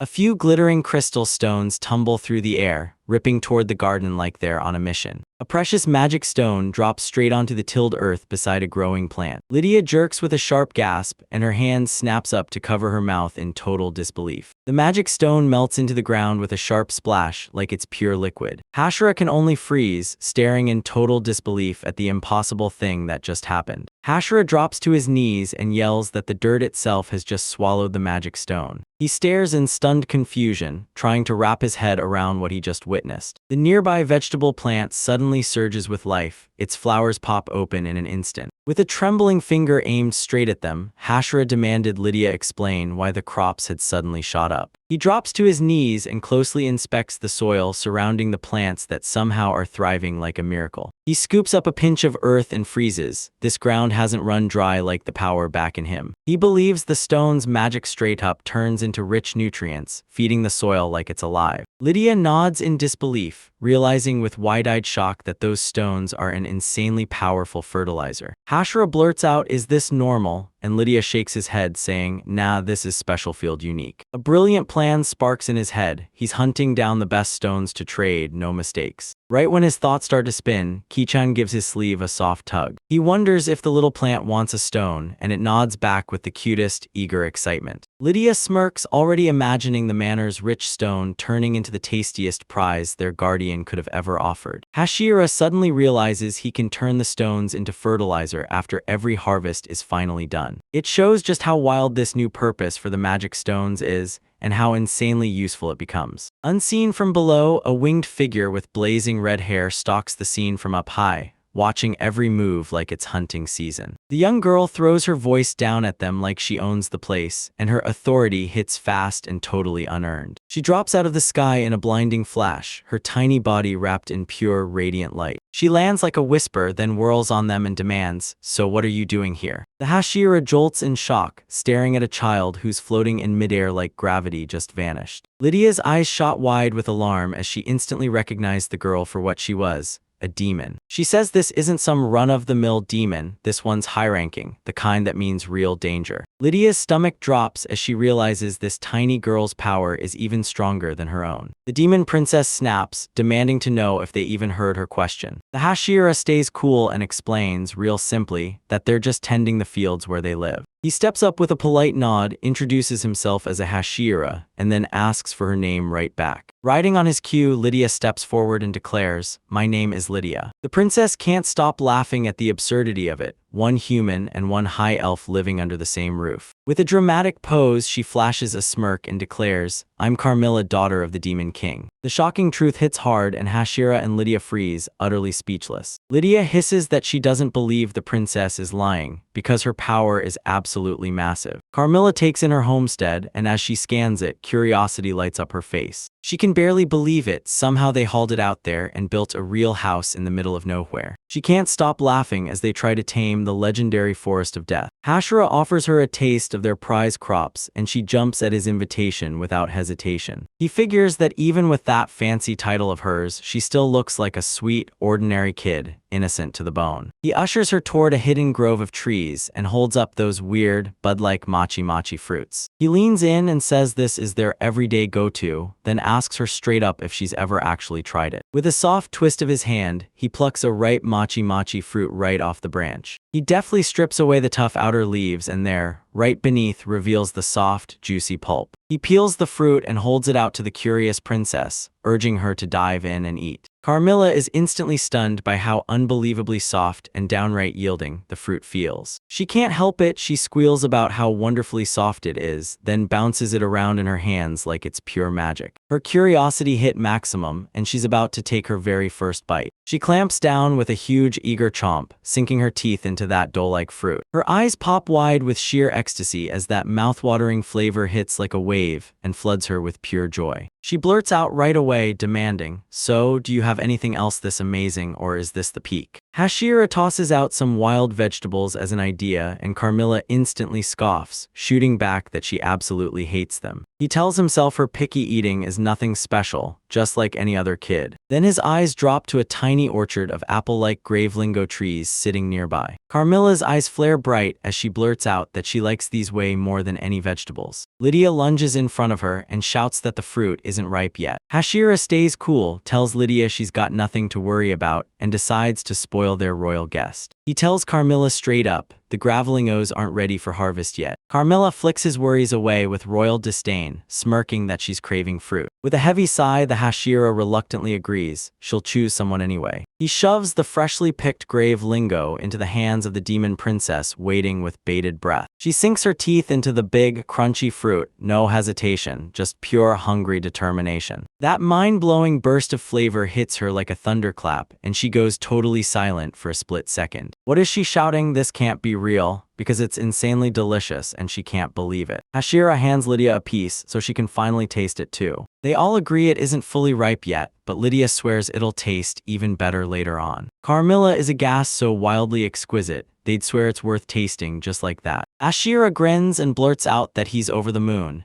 because hearing praise from the very person who grew it is everything to him. A shy flush of pride and relief blooms across his cheek. He realizes nothing beats sharing this joy with everyone else, because enjoying it alone just can't compare. Carmilla stared down at the fruit, and a sharp, calculating look flickered across her face. A wicked, fang-bared grin blooms across her lips as a grand idea snaps into place. Gazing up at the sky, she declares, loud and fearless, that she's finally made her decision. She snaps into a grand pose, lifts her chin, and declares, "This place is mine starting now." Hashira and Lydia just stand there, utterly speechless, demanding she say it again because they can't believe what they're hearing. The chapter title page flashes a smug Carmilla, total Demon King troublemaker, and his mischievous daughter to the core. Lydia blurts out what she just said, and Hashira's face tightens like something about to snap. Carmilla fires the same demand again, leaning in like, "Did you not hear me the first time?" Hashira leaned in and demanded she spell out, word for word, what she meant by that bold declaration. She tells them straight up that the fields are hers now, and from this day on they'll work for her. Hashira realizes she's not really offering to buy the land at all. Carmilla tells them it's a huge honor to bring offerings straight to the Demon King's daughter. Lydia slams her foot down, ready to explode in outrage at this totally insane demand. She whips around to face Carmilla and tells her, wait just a moment. She argues that even if the land's unclaimed, they can't just grab it on their own. Hashira watches, hanging on every word as Lydia launches into a fiery defense of their brand new home. Carmilla's face hardens with pure annoyance as a lowly elf dares to question her. Hashira admits he's baffled by all these tangled arguments about territory. Carmilla's eyes slash into narrow slits as she declares, dead serious, that she wants it. She unleashes a crushing wave of oppressive magic, and they stagger backward, unable to hold their ground. Hashira clenched his teeth, feeling Carmilla's overwhelming magical pressure hit like a spear straight through him. She finally gets it. This crushing power is exactly what it means to be the Demon King's daughter. Still, he clenches his fist tight, refusing to let intimidation win. He lifts his gaze and his voice blasts out clear, steady, and ruthless, refusing flat out with zero hesitation. He declares these fields are the hard-earned payoff of their everyday backbreaking effort. He roars that he'll never, ever swallow a tyrant's selfish demand. Carmilla's fang smile snaps back onto her lips, and a chillingly simple answer hangs there like a warning. Is that so? She snaps, and at last her patient collapses in exhaustion while her power surges, ready to break free. When her patients vanish, Carmilla fires off a brutal blast and swears she'll make them all listen. A roaring storm of magical fire crashes out of the sky and scorches the fields below. A violet blaze explodes, swallowing their precious machi-machi trees in a blazing inferno. Hashira and Lydia can only stand there, eyes wide, as all their hard work goes up in flames. Lydia erupts in a scream of disbelief, yelling how Carmilla could possibly pull off something like that. The Hashira surges forward, fighting for every inch of ground as he desperately tries to snuff the magical flames. He snaps curses in pure frustration, because his branch is totally useless against that brutal heat. That thick wood tries to hold the line, but the otherworldly blaze roars even stronger. Their grove is engulfed in flames, and the trees and every last fruit turn to ash before their eyes. Hashira snaps to Lydia and demands she blast her magic to smother the fire. Carmilla sprawls above them, then casually shouts to get their attention. Hashira shoots a furious glare and snaps that the fields she wanted are now totally worthless. She shrugs off his rage like it's nothing and coldly tells him they can just grow more. Hashira feels a cold, hard fury flare up the moment he sees how little she cares about their effort. He glares up at the floating princess, and his patience finally snaps. Carmilla smirks, catching his rage in the air, then taunts him, "So you wanna fight?" Hashira snaps his hand forward and blasts out his own power. Planks from his house ripped loose and tore through the air toward her like a storm of spears. The princess goes wide-eyed as his attack crashes down on her out of nowhere, brutal and unstoppable. She whips and jukes through a non-stop storm of wooden projectiles raining down on her. Hashira erupts into a roar, demanding to know if she really thinks she can slip away from him. She jolts, realizing he's puppeteering the plants around them like they're his strings. Clenching her teeth, she fights tooth and nail just to stay standing against the endless onslaught. She fires back with a brutal barrage of explosive magical blasts. 6 glowing magic circles blasted beams of energy that smash the wooden spears out of the air. She smirks, dead sure her magic crushes his nature control. The Hashira snapped at her, warning that in this forest there was no way she could slip past him. In a sudden twist, the wooden spears bend and morph into wild, whip-like vines. Carmilla gasps in shock as the vines snap out and lunge to wrap her up. They coil around her like a steel trap, tightening with every desperate struggle as she fights to break free. A blazing magic circle hums as she strains to tear herself out of those brutal, unbreakable bonds. Her magic sputters out and the vines snap tighter, clamping down until she can't move. She suddenly feels it, horror creeping in as her magic power gets siphoned away. The glowing vines thrum with power, draining her mana straight out of her body. She shrieks in pure agony as her life force gets ripped away, one desperate pulse at a time. She pleads for him to stop sobbing, screaming that her mana is slipping away. Hashira vows to drain her dry until she's completely empty. Rage burns cold and merciless in his eyes at what she's done. Lydia lunges in from behind, clinging to him as she begs, "Stop, please," because he's seconds away from killing her. Her desperate plea bursts through the thick wall of his fury, cutting straight to his core. She pleads with him to free Carmilla, her voice shaking with raw, desperate urgency. He locks eyes with Lydia, and when her words finally land, they cut through his rage and leave him breathing again. The vines snap their grip and fling the unconscious princess down onto the ground. Hashira rushed to Lydia and apologized, admitting his rage got the best of him. Lydia rockets to Carmilla's side, scanning her condition in an instant. She confirms the princess is drowning in severe mana deficiency. Hashira suddenly remembers he left a mana potion behind, then bolts to grab it back. He whirls around and sprints back to the house to grab the healing item. Lydia watches him slip away, then softly calls his name, desperate to pull his attention back. He glances over his shoulder and she breaks into a grateful smile, thanking him for stopping the moment she asked. She tells him, "Don't worry," calming him down and making it clear his anger is 100% justified. He jerks his gaze aside, still shaken by everything that happened, muttering under his breath still. A grim look settles on his face as he stares at the wreckage she left behind. He stares at the skeleton-like, charred machi-machi trees, black as night and ripped to nothing. Seeing their wrecked grove hits him like a hollow punch in the chest. Groggy as hell, Carmilla jolts awake and demands to know if he's really coming to steal her father's throne. Fuming, Hashira swears he just wants to live here in peace. He leans in and tells her flat out he wants nothing from her or the Demon King's throne. Carmilla is stunned that someone with power like his could be this weird. She admits it straight up, no matter what, he's the one who came out on top in their fight. Her whole attitude flips in an instant as she sweeps in and orders him, boldly, to say what he wants. Bashir is totally lost. He blurted out to Lydia, "What do you mean by a wish?" Carmilla lays out the demon code, "Lose the round and you're forced to obey the winner's command." She declares that since Hashira won, he can demand anything he wants. He swats the idea away, then a sneaky, revenge-fueled thought sinks its teeth in and takes root. His eyes blaze with a sinister glow as he plunges into the strangest quest imaginable. Lydia and Carmilla exchange wide-eyed stares, completely shaken and flustered by a bizarre demand. Carmilla mused that hearing that kind of thing from a man stronger than her didn't feel so awful after all. He tells her she has to face punishment because she still doesn't even see what she did wrong. She blurts a squeaky huh and totally misreads what he's trying to do. He snaps her over his knee and roars that it's his grandma's special spanking. She gasps in agony and shouts that taking her mana already feels like punishment enough. He fires back that it was self-defense, and then bam, that's the price she has to pay for what she did. He threatens to let Lent, the silent golem, take over the spanking. Tears spill as she surrenders to him, pleading with shaking breath to keep that terrifying Gaonort far away. The golem's threat crushed every last ounce of resistance in her, and she folded completely. He playfully flicks her heart-shaped tail and goes, "Whoa," because it's weirdly smooth. Lydia chews him out, snapping that a demon's tail is pure nerve, touch it wrong and it'll hurt. He blurts out an apology, confessing he had no idea, while a red-faced Carmilla squirms, clearly flustered. He flashes back to the days his sister used to light into him for being painfully insensitive. A tiny chibi panel shows him snatching his heart to keep the punishment going. That weird punishment finally ends and a blank panel hits like a sudden breath of silence, right as the story flips to the next moment. Carmilla rises to her feet in silence and that arrogant swagger of hers is gone, completely vanished. He snaps at her not to torch the fields again and she sinks down meekly, like she's been scolded to the bone. He leaned in and asked, "Do you even know how many days of food you just wiped out?" She mutters, "I have no idea how long it takes to grow crops." He flashes a grin and declares, "I won, so my wish is something small, easy, and right now." He jabs a finger at her and orders, "You're helping me with the farm work." She's furious and snapping, asking if he really expects her to take care of those fields. He speaks with iron certainty. She has to make up for the mess she caused. She throws her hands up in protest, screaming, "Why do I, the princess, have to do this manual labor?" With a sly grin, he smirks and asks if the Demon King's daughter ever keeps her word. She goes nuclear with indignation, shouting that she never once said she wouldn't do it. She points straight at him and swears she'll grant his wish, while he just stares, thinking she's got it easy. He tells her it's already late, then says she can crash in an empty room tonight. He begged Lydia to show him the bath, and Lydia grinned and agreed on the spot. Under the moonlit sky that night rolls up the day's wild, bizarre chaos into one final recap. The very next morning, Hashira unleashes his power and slams a brand new barrier around the area. He leans in and tells Carmilla straight up, her job is to wipe the land clean inside the fence. She stares at the hoe and sickle, tilts her head and asks, "Wait, what are these weird tools?" Carmilla grips a weird, curved blade and then snaps her eyes wide when she realizes it's a scythe, built for weeding. Now she grips a heavy hoe, realizing it's the key to breaking the earth and turning the soil. Carmilla grins and blurts that she's never touched a farmer's tools before. He tells them that if they want crops to thrive, they've got to yank out the weeds and clear the rocks first. Hashira grins and lifts a tiny stone to show exactly what has to be cut away. Carmilla crouched in the grass, smirking as she zeroed in on the weeds like she was up to something. A wicked, fang-filled grin blossoms on her face as she dares them to light every last one of them on fire. The Hashira's eyes narrowed to a silent, bone-chilling glare that screamed pure, absolute disapproval. Carmilla's eyes go wide at his dark aura, and she blurts out, shaking, that she meant absolutely nothing by it. He gives her a plot of land to clear, and she snaps it up without hesitation. She clenches the sickle with iron resolve, bracing herself to start her work. With a fierce swing, she hacks straight through the tangled, overgrown weeds. A huge, radiant grin bursts across her face as she blurts out that this work is way more fun than she ever expected. Hashira and Lydia just stood there, stunned for a moment by how real and unstoppable her enthusiasm was. Hashira can't help but spill the truth, and Lydia immediately starts testing just how much patience she's got for this job. A thorny vine softly taps Hashira on the shoulder, yanking his focus instantly. He whips around and sees Kei-chan is dying of thirst, and it hits him.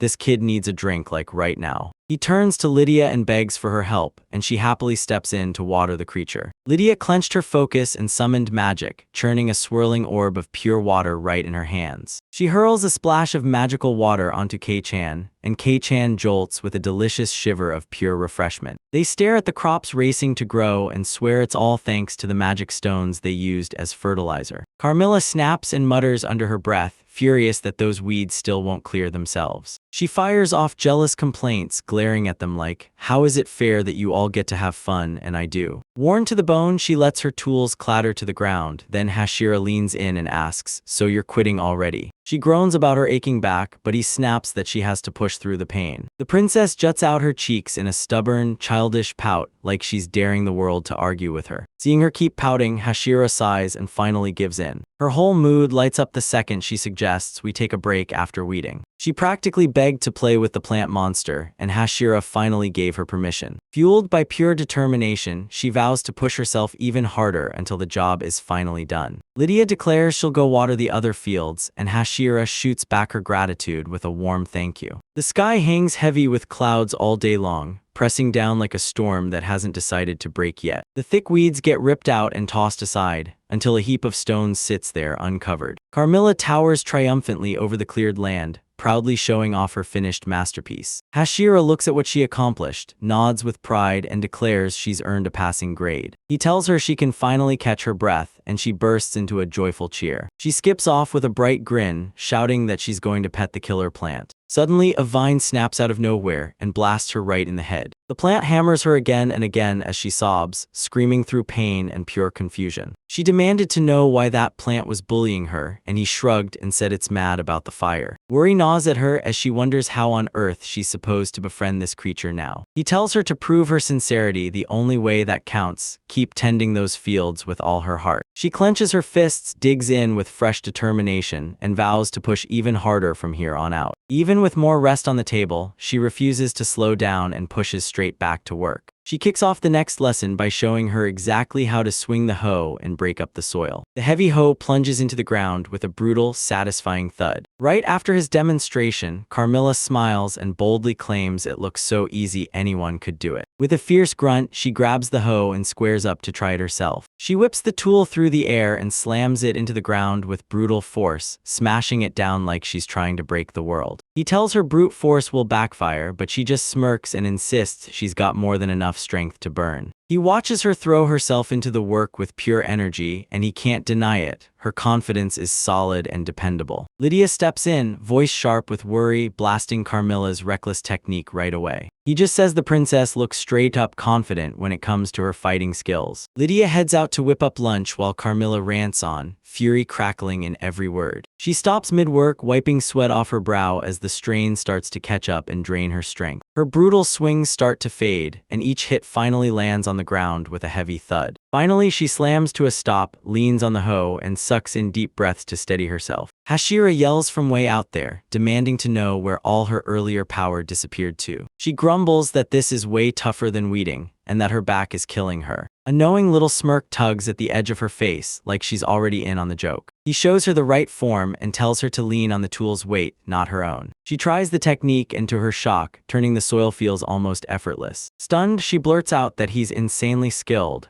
then realizes she barely had to squeeze even once. She lets out a triumphant laugh as she works, and Hashira watches with approving eyes. He grins, clearly impressed, and tells her she's got surprisingly sharp instincts. While she keeps working, he can't help but wonder if she's even better than he'd ever expected. From out of nowhere, Lydia shouts across the distance that lunch is finally ready. He whips around to Carmilla and proposes they ditch the work for lunch, catching her completely off guard. The princess hesitates, completely lost on what to do next. She nervously asks if she can sit and eat with him too. Hashira swings around to face her, flashing a warm, reassuring smile that instantly calms her down. He tells her, "Since you're helping us, you're officially one of us now." Her whole face lights up with joy as she practically bursts to declare, "Yep, I'm one of the comrades." She confidently declares, "I'm joining you for the meal." Hashira flashes a calm, satisfied nod, and her response lands like a promise. Lydia sets down a steaming bowl of savory soup and a plate of toasted matcha mochi fruit that smells so good it makes your stomach growl. The princess stares into her bowl and instantly starts ripping into every single vegetable. Lydia pushes her to go for it anyway, betting she'll be pleasantly shocked once she tries. With zero enthusiasm, Carmilla glares at the steaming bowl of soup like it just personally betrayed her. The spoon scoops up a mouth-watering blend of tender meat and fresh vegetables, straight out of the steaming broth. The moment she sinks her teeth in, her face flips from calm to full-blown shock. Her eyes flare wide as that surprised delicious taste hits and registers instantly. She blurts out in stunned disbelief that not a single vegetable tastes bitter at all. She declares it tastes way better than those nasty bitter greens they keep shoving at people in the castle. Hashira slices into his own meal and savors every bite,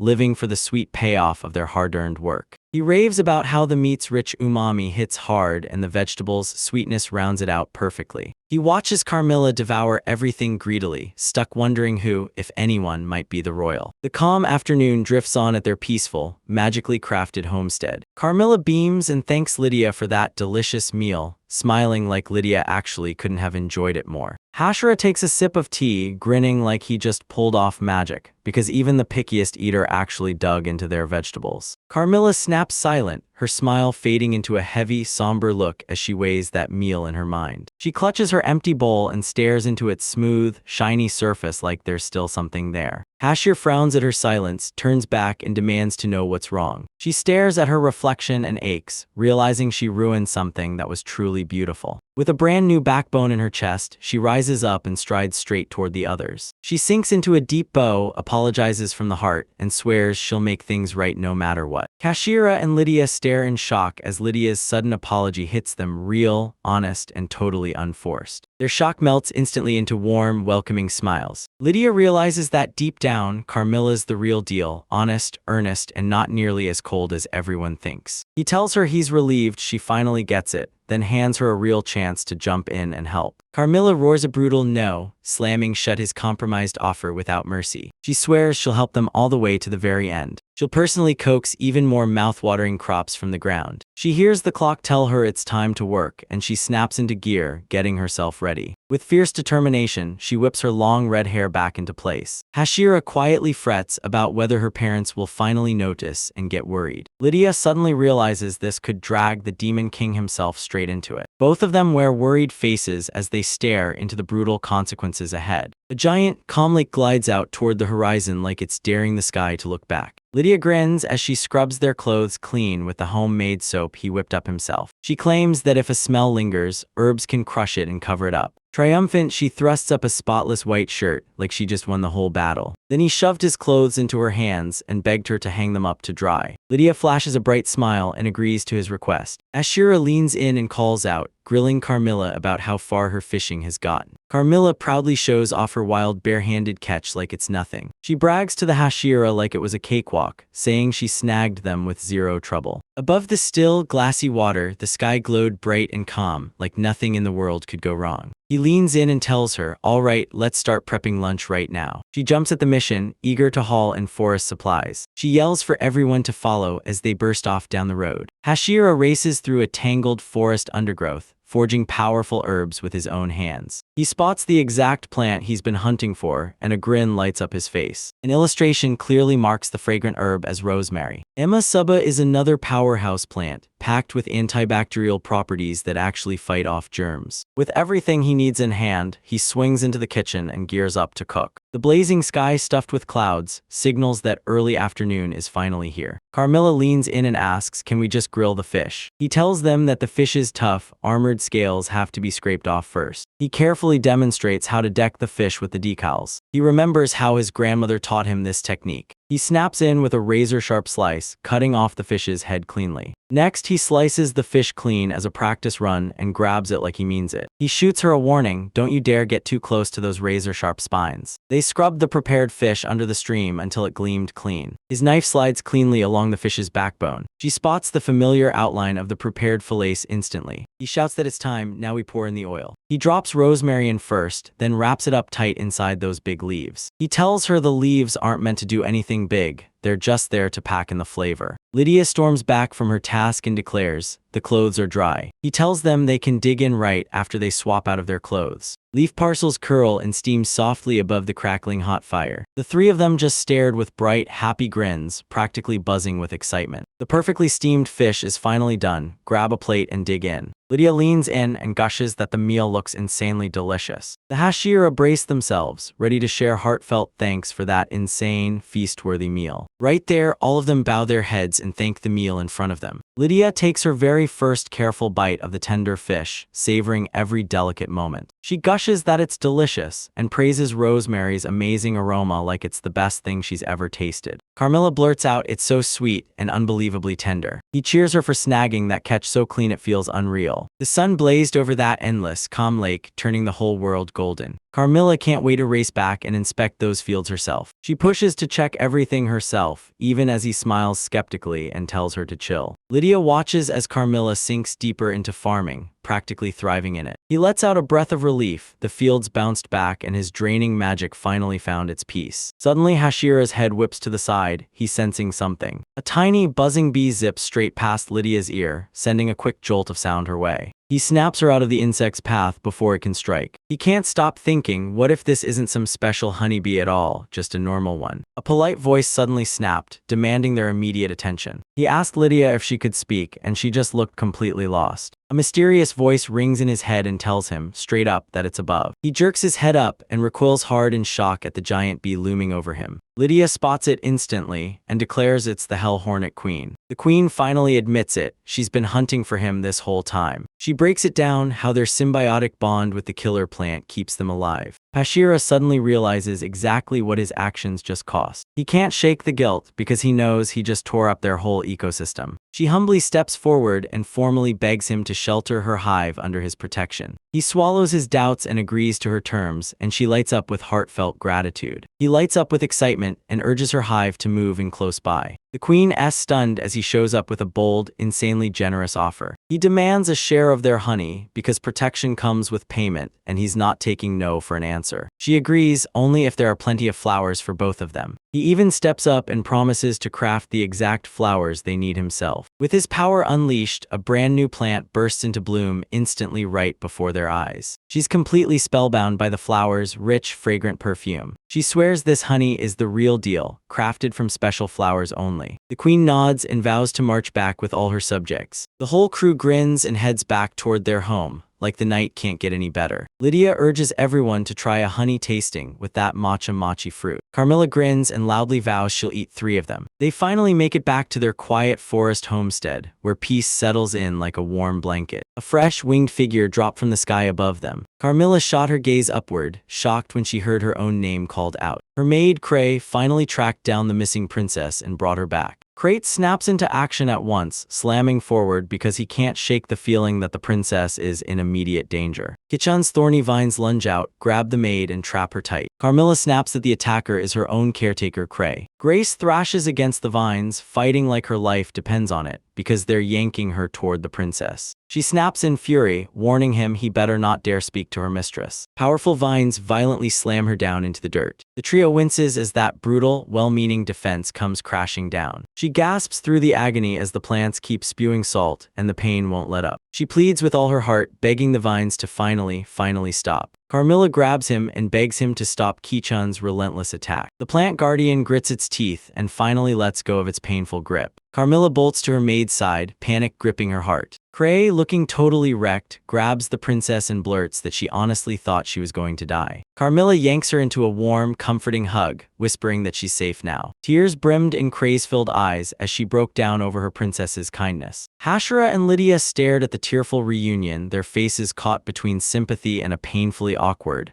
"Oh no, this is happening" vibe. Above the homestead, the sky gleams clear, whispering that peace is finally here. Hashira checks if she's finally calm, and Cray rushes to apologize for her emotional outburst. She steps forward with total confidence and introduces herself, Cree Vermilion, a demon bound in service to Lady Carmilla. With a warm, friendly grin, Hashira steps up, introduces himself, and warmly welcomes her in. Then he whips his hand toward Lydia, stepping in to officially introduce their new guest, the High Elf. He fires off, "Did Craig come looking for Carmilla?" And she nods, confirming he did. Craig tells her, "This is the longest your princess has ever been away from home." Now that her calm is back, she turns to her princess and snaps that it's time to go right now. Carmilla's expression turns ice cold as she snaps out a fierce, defiant, "No way." She's boldly saying she hasn't even finished the duties waiting for her here yet. A totally baffled Cray leans in and blurts out, "Okay, then what responsibilities could I possibly have?" Carmilla clenched her fist, then admitted, right there, that she'd been wildly foolish just moments ago. She finally spills the truth about wrecking the fields, totally blind to the grueling work it took to grow them in the first place. With regret gnawing at her heart, she swears she won't set foot back until she's raised brand new crops. Cray stands there completely stunned as her princesses flip from cruelty to kindness in the blink of an eye. She gets it, but her gut twists. What if the Demon King notices she's gone and worries over her absence? Hashir nods and says, "Let's file a report first, then no one can twist this into a misunderstanding." Carmilla sinks into deep thought, thumb stroking her chin as a razor-sharp plan clicks into place. She decides Cray will march back to the castle and hand over the report. Cray shrieks in pure terror, just imagining he'll have to trek through the forest alone again. Seeing her panic, Hashira shot up a hand. He'd already found the answer. He tells her Link can play bodyguard and carry her things too. The silent golem flashes a confident thumbs up and snatches the mission without a second thought. Cray practically bursts with joy, shouting that with Gaeanorth protection, she'll finally feel safe. Hashira grins and basically begs him to believe this whole mess got settled way too easily. He asks her to stay the night, because out there, once the sun drops, the forest turns deadly. Night sweeps over the quiet homestead, and the stars above the roof glitter like they're watching everything. Fresh-faced Carmilla and Cray rise from a relaxing bath, feeling fully recharged. Hashira greets them by the hearth, then tells Cray, "Make yourself at home." He says their timing is dead on, because the evening meal is just about to hit the table. A jaw-dropping feast is laid out, and a tiny note beside it spills out every mouth-watering detail. The whole group crowds around the crackling fire, and Hashira shouts, "Come on, eat." Lydia clasps her hands and murmurs a heartfelt thank you, silently blessing the meal. Carmilla orders the surprised Cray to thank everyone first, then dig in. Cray's totally lost, she blurts, "Wait, what am I even supposed to say?" The princess tells you she's learned to show her gratitude for every blessing life hands her. Bashir cuts through the confusion and explains it's nothing, just the usual greeting you say right before you eat. With a soft, charming smile, Cray clasps her hands and gratefully offers her thanks. She decides to take the first bite, slicing cleanly into that huge chunk of meat like she means business. She takes her first bite, shuts her eyes tight, and savors the flavor like it's pure magic. Her eyes snap wide open with shock, and she blurts out that it's absolutely delicious. She digs in with wild gusto, so much that it leaves Hashirism stunned and completely off guard. He wonders if the seasoning tastes too bland, and she snaps back fast, "No, it's not." She raves about that tender, juicy meat,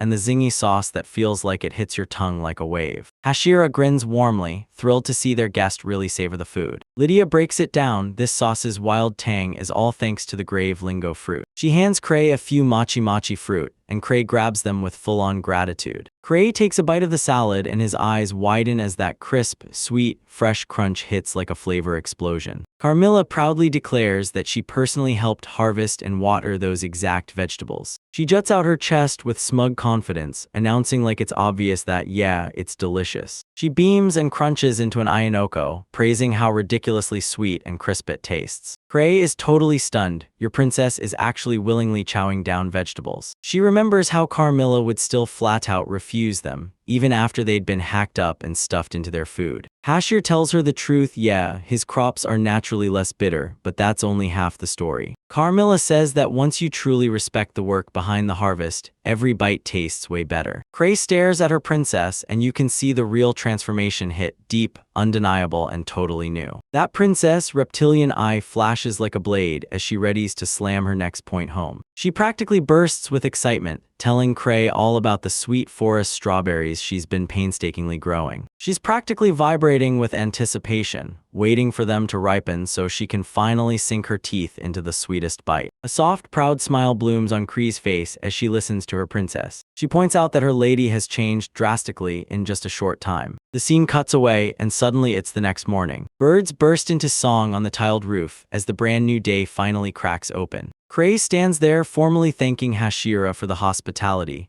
but Hashira's already waving it off like it's nothing. Right when she's about to step out the door, Hashira suddenly snaps to it, like she's just remembered something that could change everything. He leans in and asks her if she'd do him one tiny favor. He blurts out how badly they need fresh seeds, seasonings, and every other supply they can get their hands on. To pay her, he hands over a bag packed with magic stones torn from monsters. Cray leans in to inspect a massive dark crystal, and the moment he sees it, he knows it's top-tier quality. She agrees to meet the Demon King, and Hashir finally lets out the breath he's been holding. Carmilla snaps at Cray to hurry back. She can't afford to miss the harvest. Christy Amours swears it's impossible to race through that deadly forest without getting torn apart. Hashira grabs Lent by the shoulders and orders him to take care of Cray on their journey. Cray's got her powerful guardian at her side, and with confidence blazing, she sends them off for the last time. The last three lock eyes with her and beg her to make it back to the castle safe and sound. They wave goodbye as their emissaries set off, forging a brand new lifeline to the outside world. The very next morning, a bubbly Carmilla and Lydia practically bounce in, greeting Hashira with big smiles. He grins from inside the house, sending him a warm good morning to match the moment. He begged them to build a beehive for the Hell Hornets, and they said yes without a second thought. He can't wait a second longer to get his hands on the fresh crops he's about to plant. He leans into Carmilla and tells her he's counting on her. Then she flashes a confident grin and takes the challenge head-on. She juts her chin up, puffing out her chest, and proudly claims she's finally perfected her hoe technique. Lydia giggles at her own unstoppable enthusiasm, and Hashira can't help but marvel at how far she's come. Hashira rips into a brand new patch of land, clearing it out for the beehive. He shakes the dust off his hands and declares the cleared space is finally big enough.